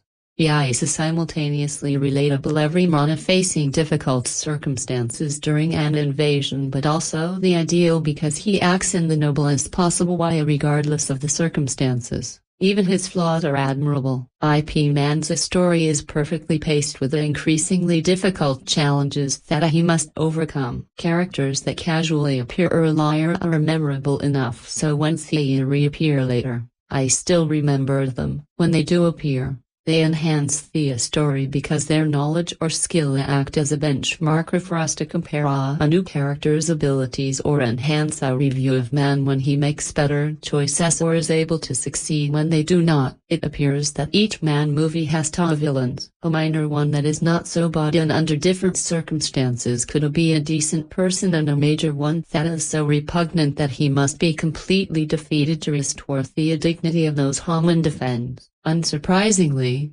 because this film is set in World War II, the major villain is a Japanese General Mari, who has a number of sadistic, violent, rapey underlings. At this point in the movie, if Mona enters the deliciously delightful subgenre of movies that remake the way that we wish it was, similar to movies such as Inglourious Bastard, Overlord, Abraham Lincoln, Vampire Hunter. Mona is 1 hour 46 minutes long with a ton of fight scenes and fairly good drama and character development, so it works equally as a drama and an action film, whereas many action films make the drama feel like filler just to get to the fight. When we are 56 minutes into the film, FMen finally gets mad and the movie completely had me invested in a slight understated moments such as the way that he adjusted his clothes and the big elaborate ones that signified that if man was not playing anymore and was done, he was big mad and about to whoop some ass. I loved it. Donnie Yen is really a great actor and martial artist. The emotional transformation from a reluctant, shy, secret badass to avenging every man was completely incredible. In spite of his incredibly performance, it is ridiculous that I'm supposed to believe that he is not eating enough, but can still throw down, take the damn rice, when he stops working his day job to become full-time a vigilante man of the people. I knew that he wasn't getting paid. So, how are you financially supporting your family? You let it go and could still enjoy the movie. But when people are watching these movies, I'm not concerned about people getting physically hurt trying to emulate heroes. I'm worried that they think movie finances work the same in real life. You can maintain your physical prowess without food. And you can get food without money, especially if people offer you lunch and you turn them down. Man was Jesus with hands. He didn't have a problem with the heavy-handed morals of man. But if someone critiqued and rolled their eyes at how over-the-top perfect he was, I couldn't push back. I considered the violence fairly tame, but I have a very high threshold. People get shot and killed. There are no rape scenes, which is a relief. It is shocking because the Japanese military in China during World War II were infamous for their brutality against women. I saw one critic state that the depiction of Japanese was over the top. I found it restrained. Nanking at anyone, knowledge is free as long as there are libraries. I loved Man and I highly recommend it to anyone interested in martial arts films, especially if you're shockingly ignorant like me and did not know of Donnie Yen before Rogue One, a Star Wars story. There are area subtitles, but there is not so much lengthy dialogue that you will find it too taxing. The relationship between the historical figure and the cinematic invention of man is probably as wide as the Grand Canyon, but I enjoy the cheesiness of this film promulgating values like in old-fashioned superhero movies. I liked it, man. But as we know from experience, there are times when I find myself with little to say about a film or I fail to make any notes, and this was an example of both. So Via decided to try something a little different. I've read several different reviews of the film found by various means and have compiled a selection of fact quotes from them below. These are all the segments of those reviews that I agree with or found to be an interesting point. I'm not trying to accurately represent each reviewer's opinion, instead using their words to enlighten my own. Each quote is, of course, credited and linked. So, if you want to know their full opinion, you can click it through. They're arranged in an order that I think makes sense, to by which I mean rather than just bundle a selection of quotes in any old order. I've sorted them so that if you read them through as presented, they should form a structured more or less piece. The story of Bruce Lee's Master of Man is astounding. This is what I long for in a martial arts film. From the beginning, you are taken straight into the time era of the late 1930s in China. Donnie Yen, who plays Man, should rightfully get some props for his performance. The story is gripping and you really feel for the characters throughout. Man is an honorable person who always tries to do right to those he is close to. His sleek, modest personality is quite admirable. Out-of-towners led by Kam Shan Xiaofan as Wang wish to make money in Fuzhou, which is known for its martial arts and a home to man. Kam wants to defeat the masters of the martial arts school so he may be granted permission to open a school there to profit off of. He believes the town to be weak and an advantageous place to earn money. He bests many of the masters in the town before being told if man is the prize to defeat if you think you are strong enough. Kam, being the arrogant and a strong-headed man he is, marches up to Ip Man's home to challenge him to a fight. The battle sequence is impressive as Kam ultimately loses and leaves ashamed. The story isn't all about fighting. The Japanese invasion plot creates an intrigue that allows the viewer to peer into how the Japanese oppressed the Chinese. Ip Man's home becomes a Japanese headquarters and his family is forced to live in poverty. If Man handles all challenges with a burden, he knows his fellow Chinese will rely on him to a certain degree. His friends will help him to realize a way he can help to fend off the Japanese presence in Fuzhou by competing in General Mira's Hiroki Ikoka private tournaments. However, he only competes in it to avenge the death of his friend. His friend fought and wanted to win the Miri prize of a bag of rice, which at the time was most valuable to the starving Chinese families.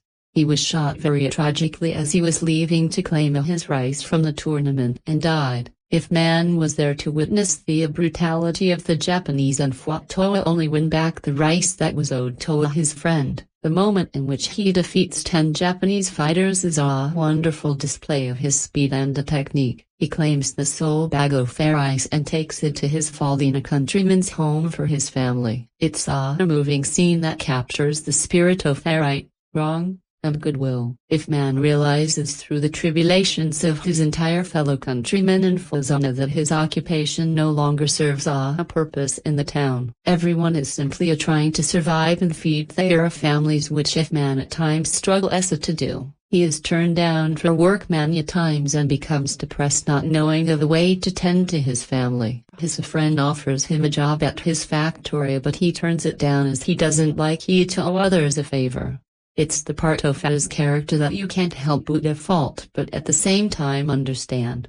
His friend gets attacked by Kam as he has resorted to stealing to make his own ends meet. Ip Man's friend is unable to defend himself and must succumb to Kam's wishes. Man learns of a way he can become of use by teaching Wing Chun to his friends factory workers for use of self-defense against Cam and his men. A pitman is asked by General Mira to train his men in Wing Chun Man's fighting style. Man refuses in the belief that the Japanese only want to learn this part of Chinese culture for gain in war. Man believes in the Chinese spirit and that the fighting style is more than a tool for fighting. The general forces of man to fight him to prove his fighting technique shall not be undermined.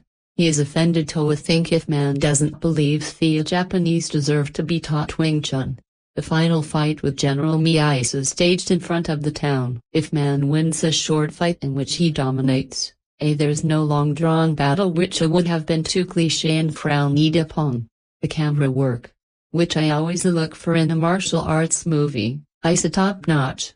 The fight scenes are amazing and short enough to avoid the dreaded 10-minute fight scene of someone we know already. The cutting is done well, and you never get lost as the fight scene goes on. When you add all the elements together, you get a film that's worthy of repeatable watches. Watch this movie and allow yourself to get taken into it. You'll feel the characters' emotions and pains. I'm not one to watch a martial arts film simply to see the showcasing of the fighters, but also get a meaningful story as well. I believe that's not an easy feat, but this movie accomplishes it perfectly. I am somewhat confused about why this film is called a Yip Man, given that it is a film based loosely on part of the life of a man called Yip Man. Was it by removing the at the start of his name that changed it enough to be somewhat non-fiction, although his son was a consultant and Isa in the film, so it cannot have been to avoid offending the family. A very brief internet research session has resulted in no answers, so in lazy fashion, Mia given up on finding out more.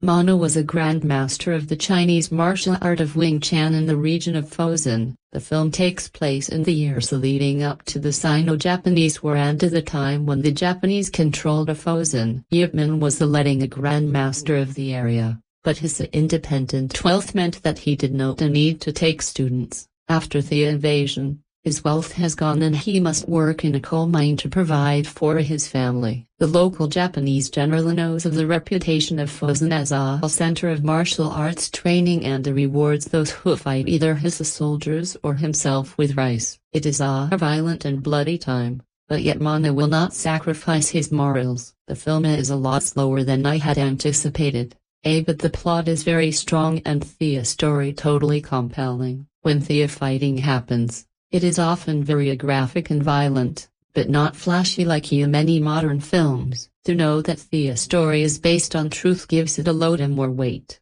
There are 4 films about a Yip Man currently out, another to be released this year, and several more rumored to be in pre-production. There must be a lot more of this story to be told.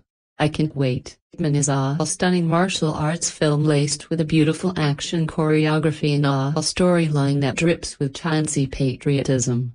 At the center of all the action is a master IP, Donnie Yen, the greatest fighter in the Fujian province. We know of his tremendous skills because of an early sequence in which the master bests a gang of hoodlums looking to challenge the best martial arts instructors in China. Each teacher falls victim to the merciless brutes. Expect master IP. Like most imports, the structure is all over the place. The story truly begins about 30 minutes into the film, when the Japanese invasion of China in 1938 turns IP Man's life upside down. Once a wealthy and respected martial arts master, he suddenly loses everything: his home, his fortune, and the comfortable life he shared with his family. Forced into poverty, IP takes on grueling work shoveling coal just to earn enough rice to feed his wife and young son. Meanwhile, Japanese soldiers occupy the once thriving city of Foshan, organizing martial arts tournaments where Chinese fighters are challenged to face elite Japanese practitioners. After one of IP Man's close friends is brutally murdered, he enters the tournament, driven by a desire for justice rather than personal glory. While IP Man stands apart because of its exceptional martial arts choreography, it also shares the powerful themes of resistance and national pride found in Bruce Lee's Fist of Fury. portraying the suffering of the Chinese people under Japanese occupation. Donnie Yen delivers one of the finest performances of his career. With more than 55 films spanning nearly 3 decades, he brings remarkable depth, dignity, and authenticity to the role. Fans of Jet Li, Jackie Chan, and Bruce Lee will find Ip Man an unforgettable experience and one that's worth watching more than once. A rare modern classic in the martial arts genre, Ip Man is far more than an action film. It tells the inspiring story of a man who not only mastered kung fu but also embodied humility, compassion, and integrity during one of China's darkest periods. Unlike many Western action heroes known for witty one-liners and flashy bravado, Ip Man is defined by quiet strength, moral courage, and unwavering principles. Based on the true story of the legendary Wing Chun Grandmaster, the film explores his life before and during the Japanese invasion of 1937. We first see him as a prosperous and highly respected figure in Foshan, admired as the town's greatest martial artist. These early scenes introduce his calm personality, his dedication to Wing Chun, and his loving relationship with his wife and infant son. His beautiful home serves as both a place of family life and martial arts practice, making the loss of everything he owns even more heartbreaking. As the occupation begins, Ip Man's wealth disappears when the Japanese seize his home. The film not only follows his personal struggles but also captures the devastation suffered by the people of Foshan as they fight to survive under oppressive rule. During this difficult period, Ip refuses to collaborate with the occupiers and ultimately challenges the Japanese general, revealing the strength of his character and transforming the story into a deeply inspiring tale of courage and resistance. One of the film's greatest strengths is that every fight has purpose. Ip Man never fights simply to display his skills. Each battle carries emotional weight, whether it's protecting innocent people, defending his honor, or standing against injustice. The action is beautifully choreographed and seamlessly woven into the story, creating an emotional balance between drama and martial arts spectacle. The pacing is excellent, allowing the narrative and action to complement one another naturally. Wilson Yip's biographical drama about the real-life Wing Chun master and Bruce Lee's mentor won Best Film at the 28th Hong Kong Film Awards, while Sammo Hung earned well-deserved praise for his outstanding action choreography. The film combines elements of Fist of Fury and Cinderella Man. At the beginning, Ip Man is an independently wealthy landowner who remains humble despite his unmatched reputation. Although he avoids unnecessary rivalry within Foshan's martial arts community, he never refuses a respectful challenge.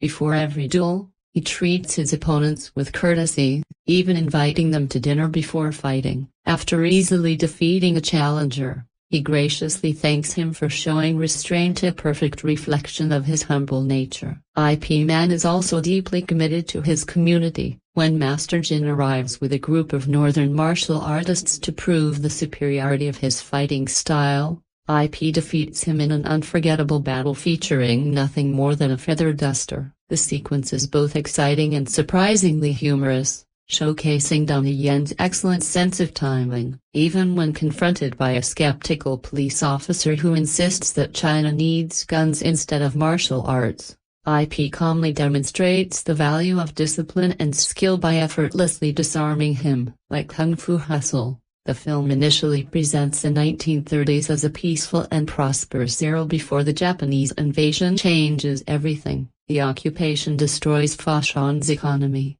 confiscates Ip Man's property, and forces his family into poverty. To survive, he puts aside his martial arts training and works as a laborer, explaining that practicing Wing Chun only makes him hungrier when food is already scarce. Eventually, the Japanese organize martial arts competitions, offering bags of rice to Chinese fighters who can defeat their karate champions. The events are overseen by General Mira, a skilled martial artist who genuinely respects Kung Fu, making him more complex than a typical villain. Although he serves the occupying army, He follows a personal code of honor and dislikes the unnecessary brutality of some of his own soldiers. When IP learns that one of his friends has been murdered, he steps into the arena and famously demands to fight 10 karate practitioners at once.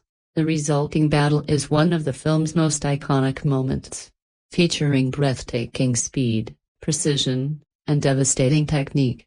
After his victory, he refuses the 10 bags of rice offered as a reward, choosing instead to deliver his friend's blood-stained bag of rice to the grieving family, a moving reminder of his compassion. The challenges don't end there. Master Jin's former gang continues terrorizing the countryside, while the textile mill in which IP had once invested comes under attack.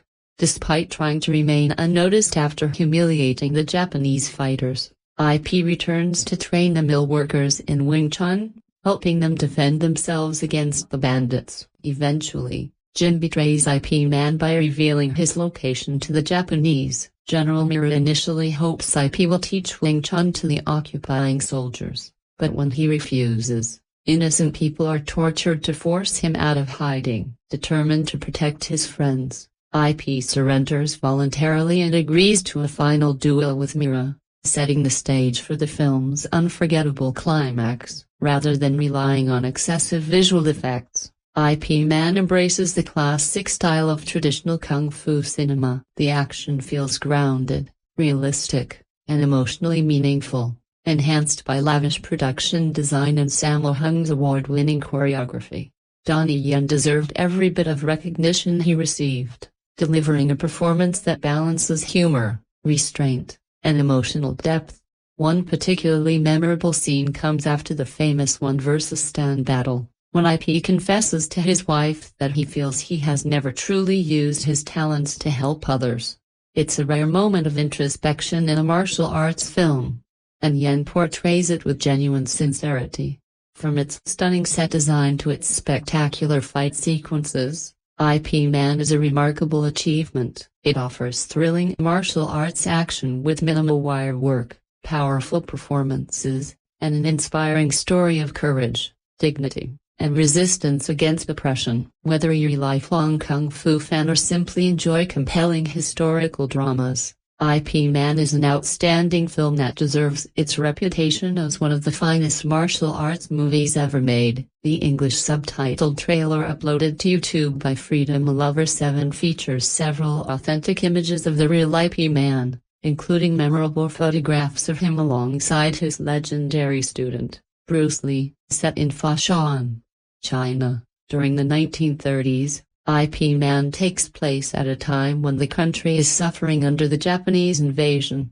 At the beginning of the film, IP Man enjoys a peaceful and comfortable life, widely respected in his community. He is known as Master IP and admired by fellow martial artists for his exceptional Wing Chun skills. Despite his reputation, he chooses not to open a martial arts school like many of his peers. Instead, he prefers a quiet life devoted to his family. Everything changes when the Japanese occupation reaches Foshan. The invasion brings widespread hardship, poverty, and injustice to the local people, turning IP Man's once peaceful life upside down. Although he initially avoids conflict, he cannot ignore the suffering of his fellow countrymen. The war also places immense pressure on his finances and family life, forcing him to face challenges he never expected. Even in the face of adversity, IP Man refuses to surrender his principles. He remains committed to honor, integrity, and the true spirit of martial arts. To demonstrate Japanese superiority, a Japanese general organizes martial arts matches in which Chinese fighters can earn a sack of rice by defeating a Japanese opponent. During one of these brutal contests, someone close to IP Man is defeated and killed, pushing him to take a stand. This leads to one of the film's most iconic moments, where IP Man boldly demands to fight 10 Japanese martial artists at once. Against all odds, he defeats every one of them, earning the respect of both the audience and the Japanese general. Impressed by his incredible skill, the general challenges IP Man to a final duel. The climactic showdown is a powerful display of determination, discipline, and martial arts mastery. As both fighters give everything they have, Ip Man ultimately emerges victorious, defending the honor of Chinese martial arts and restoring pride and dignity to his people. Directed by Wilson Yip and written by Edmund Wong, Ip Man was produced by Raymond Wong and stars Donnie Yen in one of the most acclaimed performances of his career. The film features cinematography by Oh Sing-woo, editing by Chung Ka-fei, and a memorable musical score composed by Kenji Kawai. It was distributed by Mandarin Films and released on December 18, 2008. The film has a runtime of 108 minutes and was produced in China in the Cantonese language. Made on a budget of approximately $11.7 million, Ip Man went on to earn around $21.9 million at the worldwide box office, becoming both a critical and commercial success while launching one of the most beloved martial arts film franchises of modern cinema.